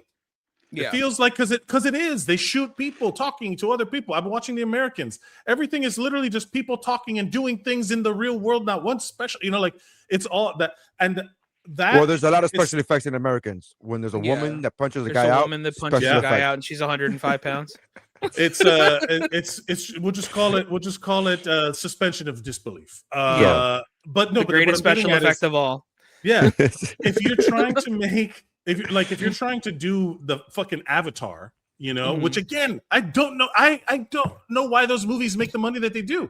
People want to see it for the spectacle. I don't know anybody who says the Avatar movies changed my life.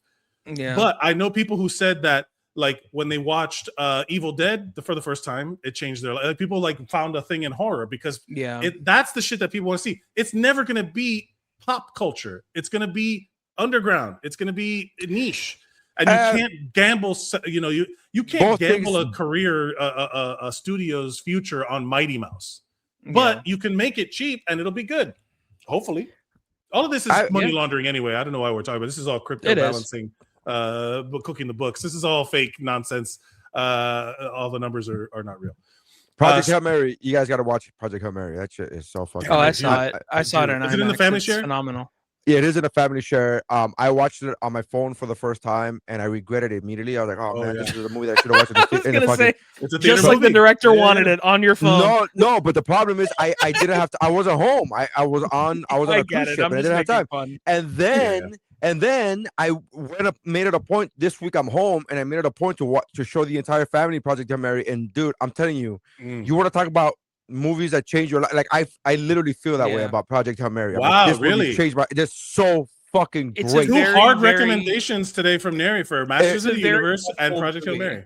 It's a very hopeful movie in a world that does not feel hopeful right now. That's what I'm talking, So- Mike. This made me feel, Mercadal, this made me feel more so. I don't know how, but it made me feel more hopeful than Superman. And you know how we both felt hopeful when we watched Superman, and we I were almost like, got mad at you. I was like, "Fuck that!" Like I Yeah. don't, like I almost didn't believe you. Yeah, Like, I've seen it.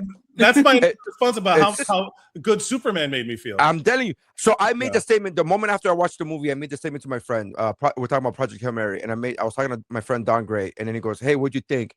And I blurted out something. You know how when you just saw something, you go to a concert yesterday and you go, "How was it?" Like, it's the best concert I've ever seen. You're like, "Calm the fuck down. Yeah, let's take a break. Let's take a Easy, breath. bud. Easy." So I made the statement after the day after I watched Project Hail Mary, and I said, "What'd you think?" And I said, "It's the best movie I've seen in 10 years." I just blurted that out. And he goes, "Calm the fuck down." And then I thought about it. I go, "You know what? You're right. There's a lot of recency bias. There's a lot of I'm living in the here and now. Let me take a break." And then I did some deep dives. I Googled shit like, give me What a are the list of the movies? best movies Yeah. in the last 10 years.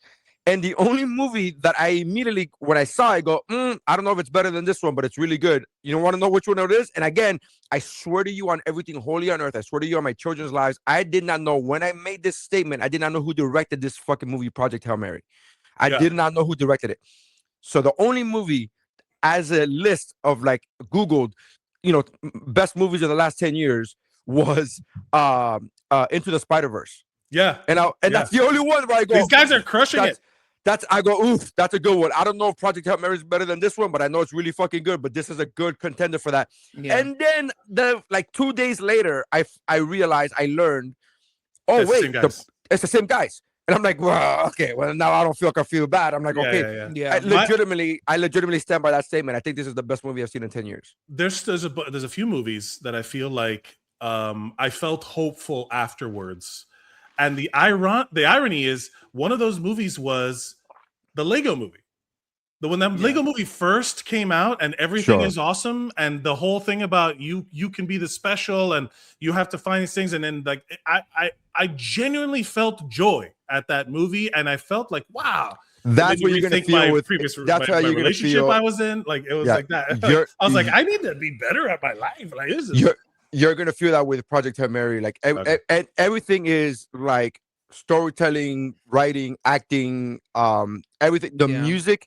Watch it with your headphones. You and your wife both watch with your headphones. Like you freaks that you are. I still don't understand why you hate on that. It literally makes it so that I silence ridiculous. Everything, but I'm listening to you with my headphones on right now. But we're not sitting next to each other. It's just weird that we're sitting next to each other watching one similar thing, but listening, but just like, hey, I want to experience this as a community, but also not really with you. Just like those two things are happening. She's right there, and you can go. My wife is a movie pauser. I will say this: Chiquita's a movie pauser, and there are sometimes where I'm just like, she's like, click, and then she'll give me a thought about it, and I'm like, I'm not going to let you do that again. You have to stop pausing movies. So I swear to God, this is the truth. So I turned on the movie, right? And I'm watching. My 14-year-old daughter is very much like me in every sense of the word, good and bad. And she does not have a thought that she doesn't verbally say. My daughter just every fucking thought she verbally says out loud. She's my child completely, right? So I'm putting the movie, and as the movie's starting, as the opening, whatever starting, I look at her and my wife, and I go, "There's gonna be a lot of questions. You're gonna have a lot of questions during this movie. Every question will be answered within the movie. So do not ask me the question." Yes, that's a big one. First scene of the movie comes out. I'm talking about maybe a minute and a half after I made this statement, and my daughter's like, what's going on?" My daughter goes, "What's going on? Why is he in that bag?" I'm like, "God damn it, man! Hey, you've earned the right." Fuck up. Yeah, it's literally. Man. It's like this may sound harsh, but after what I just said, you've earned a shut the fuck up. Are you fucking kidding me? Hilarious. Good Lord. I just looked at her and I just shook my head and I was like, I'm like ignoring. When I saw Project Hail Mary, I sent Nery. I'll just say the cardigan, and you'll see it, Mike. But I sent Nery the cardigan, and I was like, dude, I'm obsessed with this cardigan. And then 3 minutes later, I go, I think I'm just obsessed with Ryan Gosling. Yeah. Yeah. Yeah. He has my wife pointed out the cardigan. My wife pointed out the shirts, by the way. She pointed out all the shirts. Me too. By the way, the cardigan, dressing, the way he dressed in this is so good. The you're cardigan talking in Project Hail Mary. Yeah, in Project Hail Mary. I was like, what's going on? Yeah. The cardigan in Project Hail Mary, I literally looked it up as I'm watching the movie for the second time. It's $180 fucking dollars. I'm like, I'm all right. It's all right. It's I'm sick fine. though. It is good. So it is good. Sick. That's a funny set. That's a sick cardigan, bro. That's a sick cardigan, bro. Which I fully get it. It's because it's Ryan Gosling wearing it, Yeah. but truthfully, like it's an awesome cardigan. You sent me something, dude. It's so cool. Nery sent me something, and I'm trying to remember what it was that you're, years old. There was that thing going around where like I'm threw my back out taking a nap, years old. And you said something, and I'm it's about the microphone that I'm using. I'm like, oh my god, I got a new microphone. So to the listeners, I'm using a new microphone, and I'm so excited to you because I saw the ad on Instagram, and I was like, let me see whatever. It's a wireless mic. There's no wires to it, but I could use it with my phone, which I'm using it now. Hey, look at my daughter. Hey. Okay. The irony is that's not the girl voice you hear at the beginning. The little girl voice you heard at the beginning of this podcast is now 14 years old. Yeah. It's Valdes. You're excited about a new microphone. So I got a new microphone, and then I tested. I did a minute and a half speed just testing out, and then I sent it to the listener I'm talking. And I'm like, oh my god, I'm so excited to record so I could use the new microphone that I got from this ad that I got from Instagram. And it's like, holy shit, I'm this old. I'm like so excited. I'm old man, like waiting to use a new product. I'm like, I can't wait to use this. Yeah. It's gonna be amazing. Speaking of feeling old, speaking of ranking and top 10 movies, speaking of product placement, let's do our blind ranking of 1996 movies. So actually, I put the list together this week. You did 19. What year did we do? Last time was 1986. 86. It was 40. Yeah. Feeling old. That's 1996 was 30 years ago. This is a murderer's row. This is gonna hurt. But also, like we were talking earlier, the 90s are like this crazy, like you look at it and it's like an epic run of just creativity and people putting out stuff and or capitalism, like just like what we were talking about, that they were just the system. This is when the system was running, the machine was running at what felt like its most productive, right? Like this was the highest. There's a great book, one of my favorite books I read last year, and I forget the year that was in the title, but it said is 1992 the greatest year in movies, something along those lines. I think it was 92, I think it was 90, but it was something. 1994 is my go-to. But within the book itself, whatever year the book gave, within the book itself, they talk about the entire decade because some movies. Because some movies, even if the movie, let's say for the sake of conversation, I can't pull it up right now, but the book, let's say the book talked about 1991, for example, if that was a title of the movie, a title of the book, within that movie, keep talking. I gotta be right back. Yeah, within that, they reference how the movie that came out in XYZ in 1991 influenced later movies that came out in 97, 98. Like those movies were so pivotal. And I think I think it might have been 1990 if I'm mistaken. Anyways, but the whole point is how packed the decade was. Tarantino's favorite decade of movies is the 90s because it was so influential to him. I think I agree with that, man, because like ultimately you're absolutely right or at least the author of that book is absolutely right, because when you look at pre-production and like writing something and like how long it takes just to get it made and like things like that, you see something in 91, like realistically it would come out in 94, or something like that. So 100%, it would definitely be like, I don't know about 1990 being like a great year, but like, I don't know. I'm not great with years, but like towards the early to mid 90s and on, it's like, wow, it's like everything is the murderer's row of stuff. It's great. It's a really impressive lineup when you start looking at all these movies. The fact that, I think it was, if I'm not mistaken, 1990, the Oscar did not go to Goodfellas. It went to Dances with Wolves, and you go, Yeah. okay, but and people shit on Dances with Wolves for winning the Oscar, but I'm like, it's a really good movie. No, though. it's a great movie. I'm It's like, a it's a really really good movie. great movie. Oh, It's look just- who's in the chat. I'm sorry to cut you off. Here we go. Izu, Nary, read a book. You mean an Audible? Yes, I do. It's an audiobook. Yes, Listen, And- man, that's exactly if you what it means. consumed the media, you consumed it. You could have shoved the I book am- up your I ass. am You still actually- consumed it. I am actually that person where my wife is a reader, like an actual reader, and Yeah. An actual I- reader. yeah, but I say that all the time to where I go, hey, if I heard the book through Audible, does that mean can I still claim to have read it? And I don't mean me personally. I mean just in general. Can someone claim to read a book if they consumed it through Audible? And my wife, who is a real reader, she goes, yes, you consume the information, you read the book. And I'm like, all right, I guess I don't. I If you think it's consume one of the those. information, you Yeah. have the information in your head, whether you read it or you shoved it up your asshole. That like you consume the information. I think So- there's. I will say this as now that I'm driving more and I'm listening to audiobooks more in the car. I've stopped listening to podcasts and I'm doing more audiobook just because Sure. it's like Yeah. I want to experience some of these stories I've heard about that are great, right? Like I'm reading Brandon Sanderson, and I'm saying reading, but it's quite literally what they call graphic audio, where they made it like a movie. Like there's a soundtrack, and there's sound effects, and there's playing actors, the characters. Yeah, and in my mind I'm like, interesting. Am I muted? No, No, you're fine. we can hear you. No, Okay. this is us listening. This is what it sounds like when we No, my dad, what's up? Tony, my dad is in the chat. He says, we said that 1996 was 30 years ago, and he's like, angry, fuck my life. And then he says, you think you're old? And it's like, yeah, of course you're going to be older than me, Dad. You're my dad. That's how Also, time Mike's is not linear. muted. You're just old. Yeah. The volume's down, Dad. It's like in Sister Act, Alma, check your battery. That's super niche for the 3 people that'll get it. But They're all on this podcast. They're literally all my friends.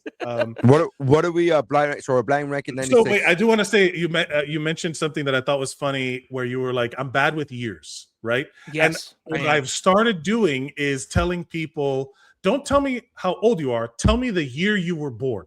Yeah. Because you're gonna tell me, "Oh, I'm 23." Like this is younger people in comedy circles where I'm like, "Yo, I'm 23," and I don't want to think of myself when I was 23 because that's a different 23. I want to know how old I was when you were you were 23. Like I want to know how old, so like, I want to know how old I was when you were born. Because if you tell me, I was born in 2003, which is the math. I was a full fucking adult. I was talking to this guy who was like, I like the most LA thing is that I got like someone gave me credit and like props for can anybody hear? Is it? I can hear you. Yeah. I can hear you. But I don't know if if it's going out into the stream. Let me see something. Oh yeah, maybe. No, it's there. I think it might be my dad. Tech issues. But the point of it is that the most LA thing is that when I told I was like, my wife and I, we're the same age. Someone was like, that's like it's an accomplishment. Like, wow, how progressive of you to date a woman, not a child. I was like, what is this? That's the same reaction. That's the same reaction I get when I tell audiences I have a bit about watching porn that's age appropriate. I'm like, I don't like when it's like barely legal. I'm like, ew. I need my porn star to be like, hey, let's hurry up and shoot this scene because I gotta go pick up my daughter from college. I need that. Like, I've seen that video. I know it. Yes. If she doesn't have a scar, on her pelvis, I don't fucking want it. I need my porn stars. I need my porn stars to be MILF-orific, bro. My porn ages with me. Yes, correct. All right. Speaking of getting old, 1996. Here we go. The 1996 blind rankings. And I will say that I had to specify movies, and I don't think there's a bad movie in the bunch. All right. So how many? What are we doing? 10. We're doing 10. 10. Okay. So 10. I'm saying, so I'm keeping track here.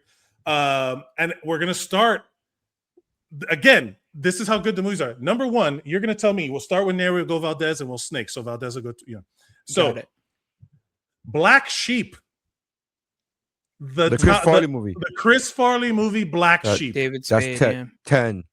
Oh, Nery goes 10. Why? You don't like Chris Farley? I don't like That to me, Black Sheep was like a bad Tommy Boy. Tommy Boy. It was like a bad. And there's another book I've read.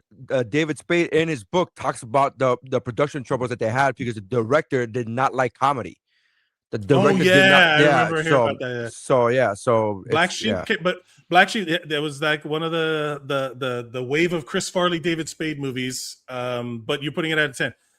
Mike, what do you got it at? I'm doing the same. I'm going 10 as well. Okay.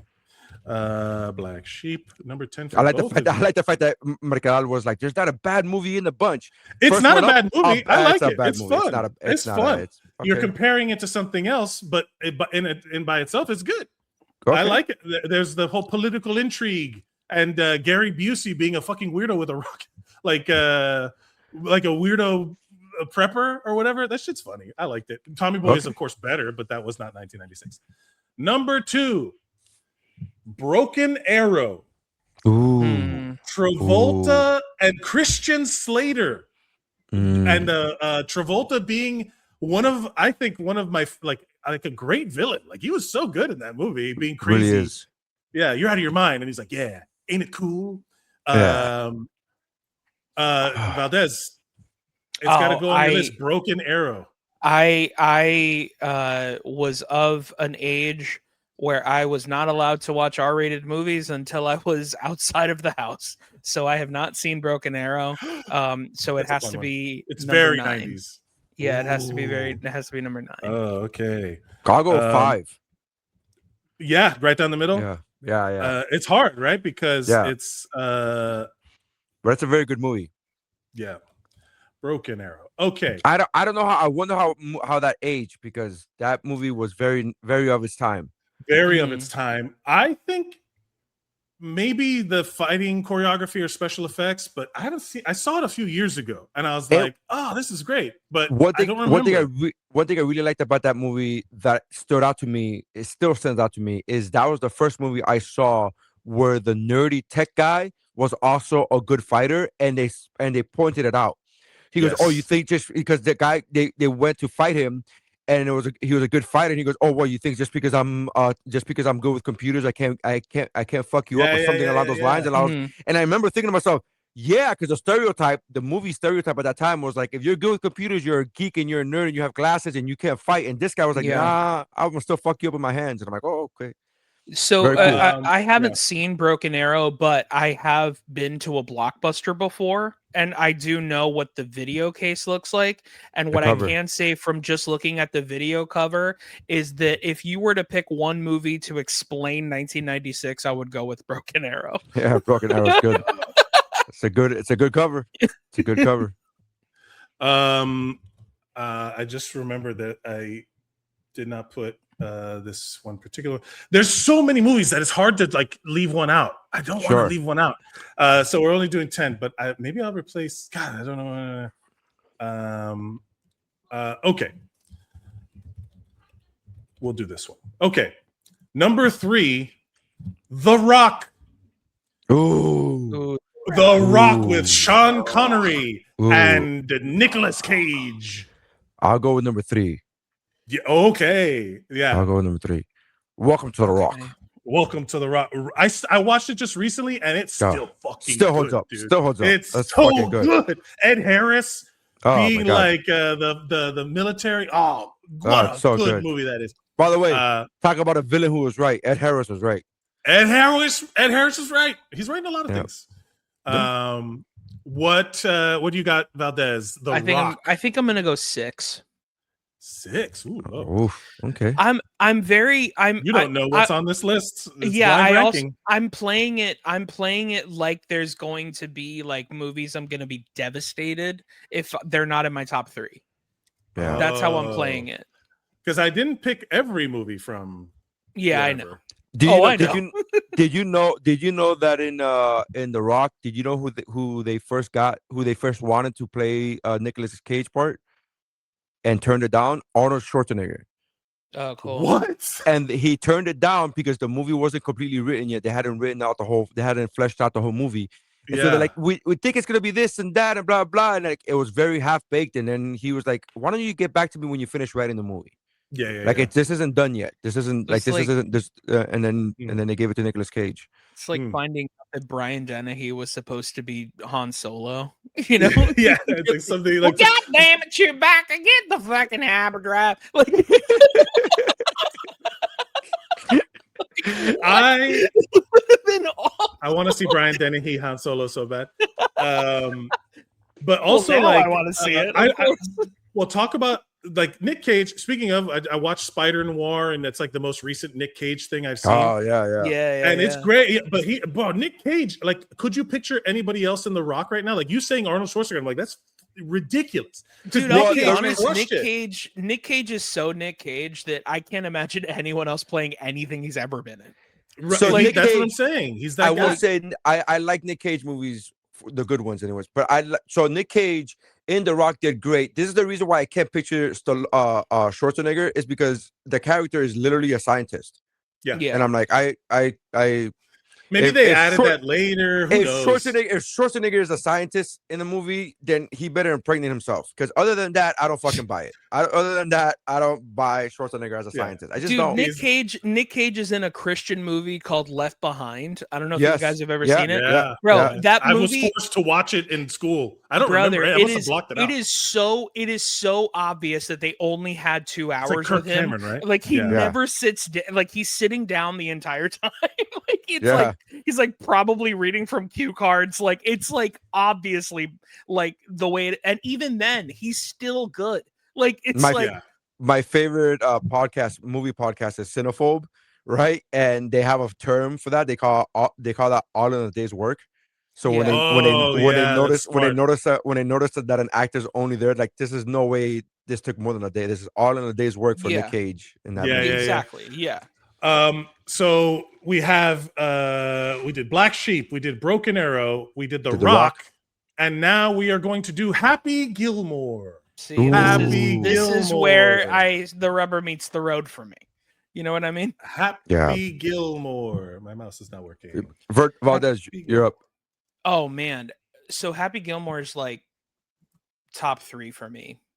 I'm gonna go 3. 3, Happy Gilmore. Okay. How about Nery Saenz? I will go with 4. If The Rock was 3, Happy Gilmore was 4. Yeah, I'm okay with this so far. Happy Gilmore, I think I have not seen Happy Gilmore 2. Is it good or if you like cameos and that's it, sure. It's it's literally what we were talking about earlier. Like, remember when we did this in part 1? He's like, okay, man. All right, I got it. I remember what you did in part 1. Interesting. That's Where's the skip recap button on Netflix? Yeah. To be fair, this movie was also like it's like Adam Sandler was pretty divisive. A lot of people thought he sucked because he was just so goofy and stupid. Like, yeah. Sure. It was very compartmentalized, and I think this one was the one where people were like, "Oh, this is funny." I love. You know this what I mean? movie. Like, he's funny. I thought Billy Madison came out. I thought Billy Madison came out first. Maybe I'm wrong. It did. No, it did. Yeah, Billy Madison came out first. Billy Madison is the one where I was like, this guy's a god. Yeah, I think Billy. But that's because of your time. But at the time, it was still divisive. People were like, "What? Yeah, the Hot for Pink with the clown is bleeding. Like, what is happening?" You know what I mean? Like, Jesus I just Christ. got a hemorrhage in my head. Clown is bleeding made me laugh so hard. It's so funny. It's so funny. And then people just laughing. People just pointing and laughing. The funniest thing about that movie is that I heard Bert Kreischer on a podcast talking about how he showed that movie to his kids, and his kids were literally said to him, "Are we laughing because he has special needs?" Like that's literally how people take it now. Yeah, where it's like where it's insane. I tried showing Ace Ventura, the original Ace Ventura, to my kids when my daughter was 11, and she just didn't get it because she was like, "Why is he going? Why is he jumping? Yeah. Why is he doing all of that when the door's right there? He could just walk into the door." I'm like, "That's the whole point, dude. He's a living cartoon. He's like the and I'm like, they're too young to understand the ridiculousness of it. I guess in that statement, it sounds ridiculous. Like you're too young to understand the ridiculousness of it. Like the ridiculousness. You're too young to appreciate childishness. Correct. Yeah. The 90s was a time where you could just be an adult who acted like a child, but you were amazing at basketball. Like that's what it was. You know what I mean? Like also undiagnosed neurodivergence all over the place. Yeah. There's so many movies you watch and you're like, oh, this movie is about whoever wrote this movie has undiagnosed trauma, some pathology in this movie, and or it's being fueled by cocaine. Drop Dead Fred, yes, is such a trauma response movie. Such a trauma movie. It's so crazy. So Nery, you got Happy Gilmore at 4, Valdes at 3. Up next, The Birdcage. Ooh, what a great movie. Nice. I love this is all 1996, and it's not even. I didn't even pick the top grossing or the top rated. I just picked ones that I liked. Number 2, I'll go with number 2. Birdcage is phenomenal. Birdcage is phenomenal. I'm still waiting, so I'm going for number 4. Okay. Yeah. The Birdcage, Happy Pride, everybody. Happy Pride. Yeah, what an so iconic movie. Like that's still movie. such a great like representation movie. Also, like as somebody from like Miami, like when you see Miami Beach, it's also like the first movie I think I remember seeing Miami Beach. True Lies. True Lies was where you see Miami. But it was actually, this is one of the first movies I remember seeing Miami portrayed not as a shitty swamp area. Right. Yes. Like this is like this is an accurate there's an accurate representation of Miami. This is the okay, I get this. Okay, cool. Yes. Okay. We have. Did you know that they offered Robin Williams the part of Nathan Lane's part first? They wanted him to play that part, and he read it. And he was like, and then he was like, I want to play the other guy instead. He's like, wanted to play the other guy, and that's where they allowed. And then they were looking for, and they got Nathan Lane. So really cool moment. Yeah. So what was that? So the Birdcage, Nery, you have it at number 2, which is again not wrong. Like, how do you? Not wrong. And the Birdcage number 4 for Valdes. Up next after the Birdcage, From Dusk Till Dawn. Okay. 6. This is a night. Well, Valdes. So we go 6 for Nery, From Dusk Till Dawn. Again, like this is all 1 year, which. And so my favorite. It's so fat pussy, skinny pussy, black pussy, Latino pussy, black pussy, white pussy, hairy pussy. Like that apple pie pussy. That it's crazy how good that movie is. It's so good.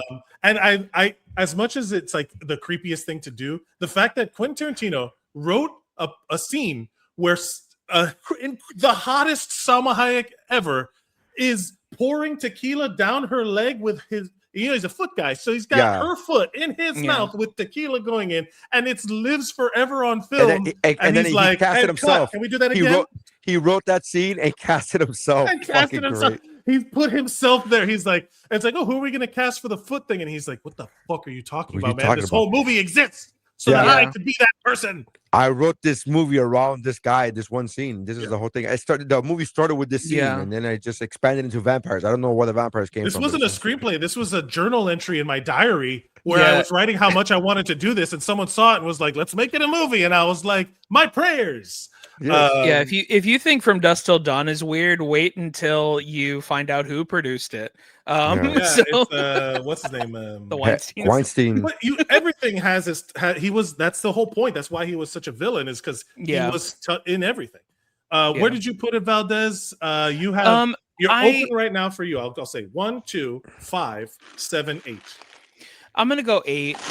Yeah, I to be completely honest, I've never seen it.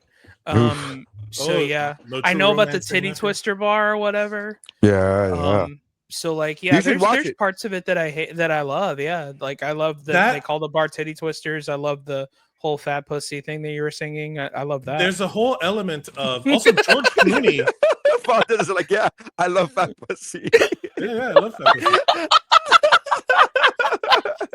I've never seen this movie, but I do love fat pussy, so I don't know. I do, man. So it's in the top 10 baby. For me. You had me a fat pussy. You had me a fat pussy. It's true. It's true. Amazing. What a good movie that was. That was also one of the movies that this era I was like a high school sophomore what I forget what year, but I was in high school, and that was a time where my friend lived right behind a movie theater, and we would like theater hop, and we'd be there. Yeah. I remember I left my house and I forgot to leave the key for my mom to get in because for some reason we only had one key at the time. My mom had to go to the movie theater and search for me from movie theater to movie theater to get the key so she could go inside her own house. Where the point where she grabbed, like I was sitting there watching from Dustin when all the vampires and shit were happening, and I feel a hand grab my shoulder. I was doing illegal things, by the way, so I was like, "Oh, busted." Yeah, my asshole fell out of my butt, and I was like, "Ah!" And it was my mom, and she's like, "Give me the fucking keys." And I was like, Do you remember the part of the movie it was? I don't remember exactly because I shit my pants. Was it the fat pussy? Because they got it wasn't a fat pussy scene. That would have been hilarious. Yeah, like, it was hey, during the. I'm glad you're enjoying the fat pussy, but give me the keys. Give me the keys to the house. It was during the scene where the band is playing and that guy's playing a guitar with the guy's leg shoved up his ass. Oh, the whole thing, right. But it was like pick a scene, and they're all at a certain point. It's like, oh no, all of this is awkward for my mom to have walked in. Yeah. Okay, so that is From Dusk Till Dawn. Up next, I love the idea of your mom walking into a movie theater. She doesn't even know what movie you're in, but she just walks into every auditorium and she goes, I know him because he'll be the tallest one in the fucking room. Yeah, I'll just be like the biggest shape, the biggest shadow, the biggest fucking silhouette. You're like, that's him right there. That's him right there. I want to keep making jokes, but we've got to go. So we've done a bunch. This is number 7 on the list so far of movies. So that means after this we will have 3 more. Number 7, Independence Day. Day. Number 7 for me. Okay. You only have 5. Number 1 open above, like everything else is down. I have 1, 7, 8, and 9 is what I have left, and now I got rid of 7. So I have 1, 8, and 9 left. You have 1, 8, and 9. What about you, Mike Valdes? I'll go 5. 5 for Independence Day. This is the 4th of July movie that I liked watching when I was doing my show in New York, and we would watch it in the basement of this comedy club, and all the comedians would be hanging out. And when I tell you, people applaud at the Bill Pullman scene, but they also would lose their shit when Boomer escapes the explosion. The dog jumps and the explosion goes by, and everyone's like, Boomer! So many iconic scenes in this movie. Which is the first line you thought of when I said Independence Day? Welcome to Earth. Welcome. The first thing I think of is the Fahim Anwar bit where he's watching the movie at home and his dad had never seen it before and he thought that he was just watching the news, and then a UFO blows up the White House and then he actually saw his dad feel like he just saw the White House actually blow up, and he said, and his reaction was just, what? He's like, honestly, that is what would happen if my dad actually saw the apocalypse. He would just go, if I was watching the UFC fight that's happening on the lawn of the White House, that's gonna happen, and all of a sudden there's just a white flash and it's showing a camera from another, and a mushroom cloud is literally engulfing Washington DC. Yeah, that might be my reaction to it. I'd be like, what? Like, yeah, huh? What is that? It'd take me a second. I'd be like, yeah, it would. Yeah, you wouldn't believe it at first. I can see Mike doing this. I can see Mike going like this.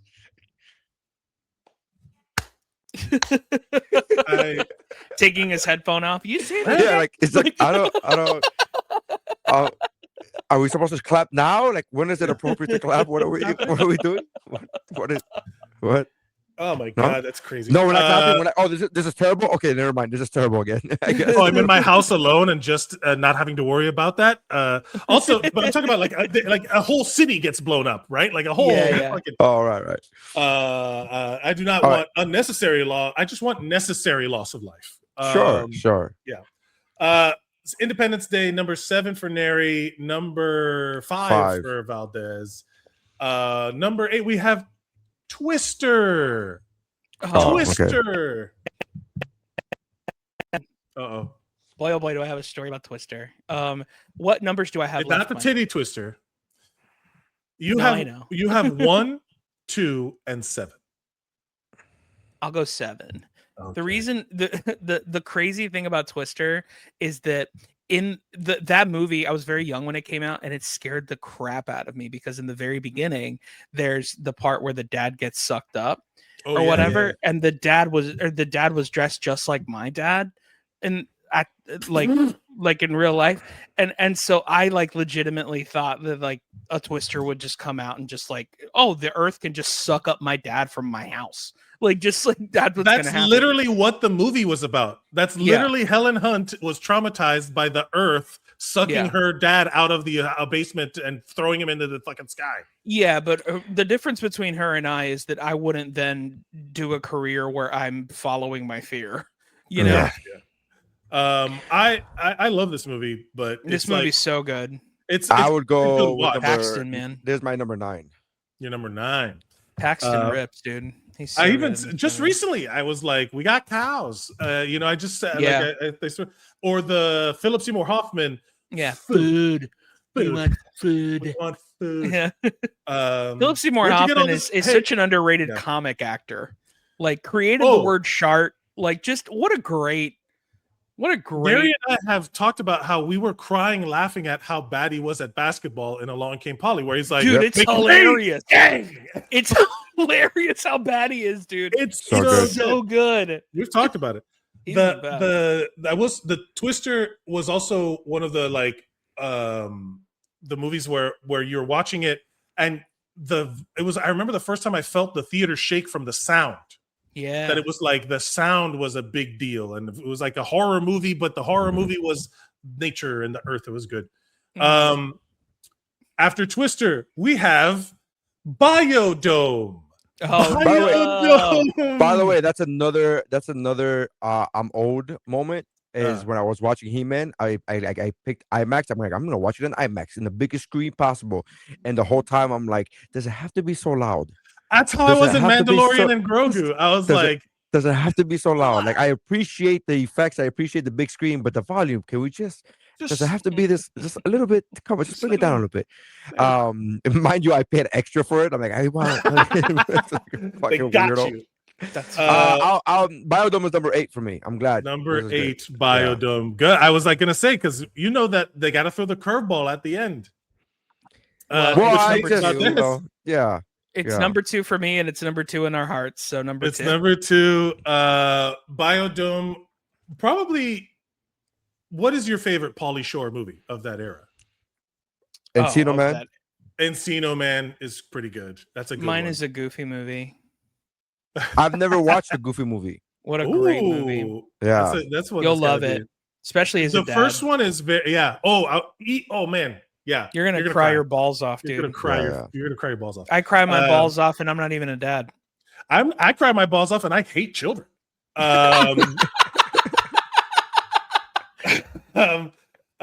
So this next movie is both your number ones. Yeah, and it's gonna be Mission Impossible, the original. Yeah, I'll take original it. Mission Impossible. It's not great, but I'll take it. All right. That's the whole point of the blind ranking. You kind of go, yeah. Here's a couple. So let's say this: both of you, Mission Impossible, the best movie, without a doubt. You'll die on this hill. Mission Impossible. The okay. Nery has Mission Impossible. We'll start from the bottom. 10, Black Sheep. Twister. 8, Biodome. 7, Independence Day. 6, From Dusk Till Dawn. 5, Broken Arrow. 4, Happy Gilmore. And this is your top 3. The Rock, Birdcage, Mission Impossible. That's a fun afternoon of movies. That is a fun afternoon. I mean, if it wasn't blind rankings, I'd probably flip that from 3 to 1. You know, sure. But yeah, it's fine. That's good. That's good. I'm Valdes, how do you feel about yours? Number 10, you have Black Sheep, Broken Arrow, From Dusk Till Dawn, Twister, The Rock at number 5, Independence Day, The Birdcage, and your top 3 are Happy Gilmore, Biodome, and Mission Impossible. I mean, it makes sense. Yeah, like I mean, looking at those movies now, I'd want my number 1 to be Happy Gilmore, but like. It's really? Fine. Yeah, okay. Yeah. I'd probably pick The Rock to be my number 1 if I had to go through that. If I knew ahead of time. But again, there's the whole point of blind ranking. That's the whole point. here are So some funny. honorable mentions that did not get picked, and I know we got to wrap up, but here are some honorable mentions.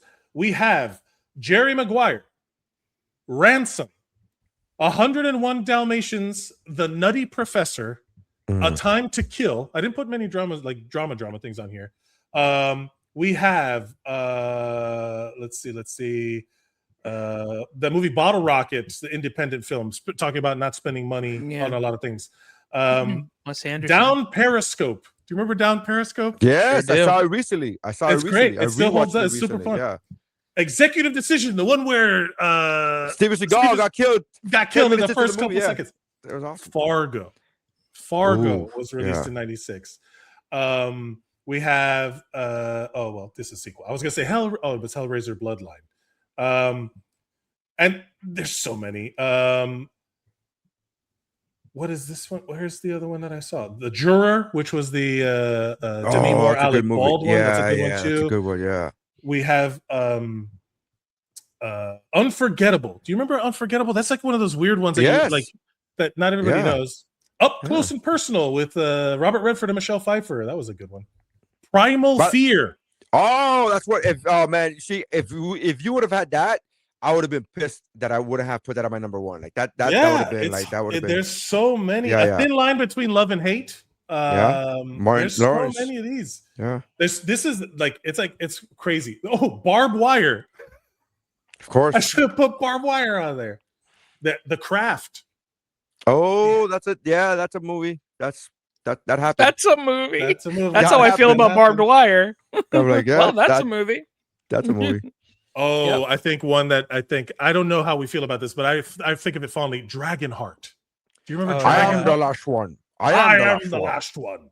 Yeah, the Cable Guy. Oh fuck, man, I didn't put Cable Guy on there. That's First movie where my dad made me leave because he didn't like the sexual content that was happening in the movie. And because of that, Jim Carrey was forbidden in my house. He called him James Carrey. I never want you to watch another James Carrey movie ever again. Well, he did go by James Carrey at that time. Yeah, I know. It was James Carrey in Living Color. He was in a Jim, and that was the first time as a kid that I learned. I was like, why does it say James Carrey there? And then it says Jim Carrey. Like I did not know Jim and James were. I did not know. It's like Hank and Henry. You're like, that's the same guy. Yeah. Well, that's our blind rankings. 1996. What a year for movies. We could do a whole different 10 movies and still be struggling with like how good they are, or how much how much we enjoy them. Right. Sure. Because Kazam is on here. I'm not going to put Kazam on any list of quality movies. But if you told me, hey, we're going to make you watch Kazam, I'd be like, oh, that'll be fun in a moment, for like the vibe. I showed my kids 2 days ago. I showed my kids Don't Tell Mom the Babysitter's Dead. I showed them that. That one's great. It was really Dishes good. are done, man. Also in the family show. Oh, you know what's on this 1996? I didn't say it, but Don't Be a Menace while drinking your Juice in the Hood. Whatever that one. Yeah. So many movies. Train Spotting, Willie. There was a That's Fled. a good year, Do you remember Fled? Oh man, this is great. No wonder I was always Kingpin. No wonder I was always. Oh fuck! You fucked up by not putting Kingpin. I love Kingpin, dude. I love that movie. Holy shit, I love that movie. Yeah. Tin Cup. So many movies. So many fucking movies. There's too many. I keep naming. Thank you everybody for watching. We did it. It was a successful show. Thank you everybody for watching. You can follow us at our handles below, at Mike Mercadal, at Nery Saenz, at Mike Valdes. We did the thing where our social media is our names. And you can follow at WuBro Pod on all social media platforms. Whatwashisname.com, thekidfromup.com, and check out Zeros on Heroes on all platforms for future things. And also, real quick, the first episode of the Walmart commercial that I did a couple of weeks ago is officially out. There's a series that's coming out for the World Cup, and the first episode is officially out today. It's on YouTube and it's on Walmart's stuff. And just tag me and say that you know me and you love me, and Dude, so they can work with me again. It was so good. Yeah. It was so Thanks, good. I bro. loved it. There's so much more Send me to the come. link. I haven't seen it. I don't have the things that show me ads anymore because I canceled all my subscriptions. No, you're good. Yeah, it was That's a good. really fun time, and it's gonna get funnier and funnier as it comes on, because now they haven't done any of like the comedic parts that I shot, but I did a lot That's of good. improv for it. It Hell was really yeah, No, you did great, man. Very happy. Fantastic. Appreciate All right, it. friends. Thank you for watching. Nery, send us home. All right, man. That's how winning is done.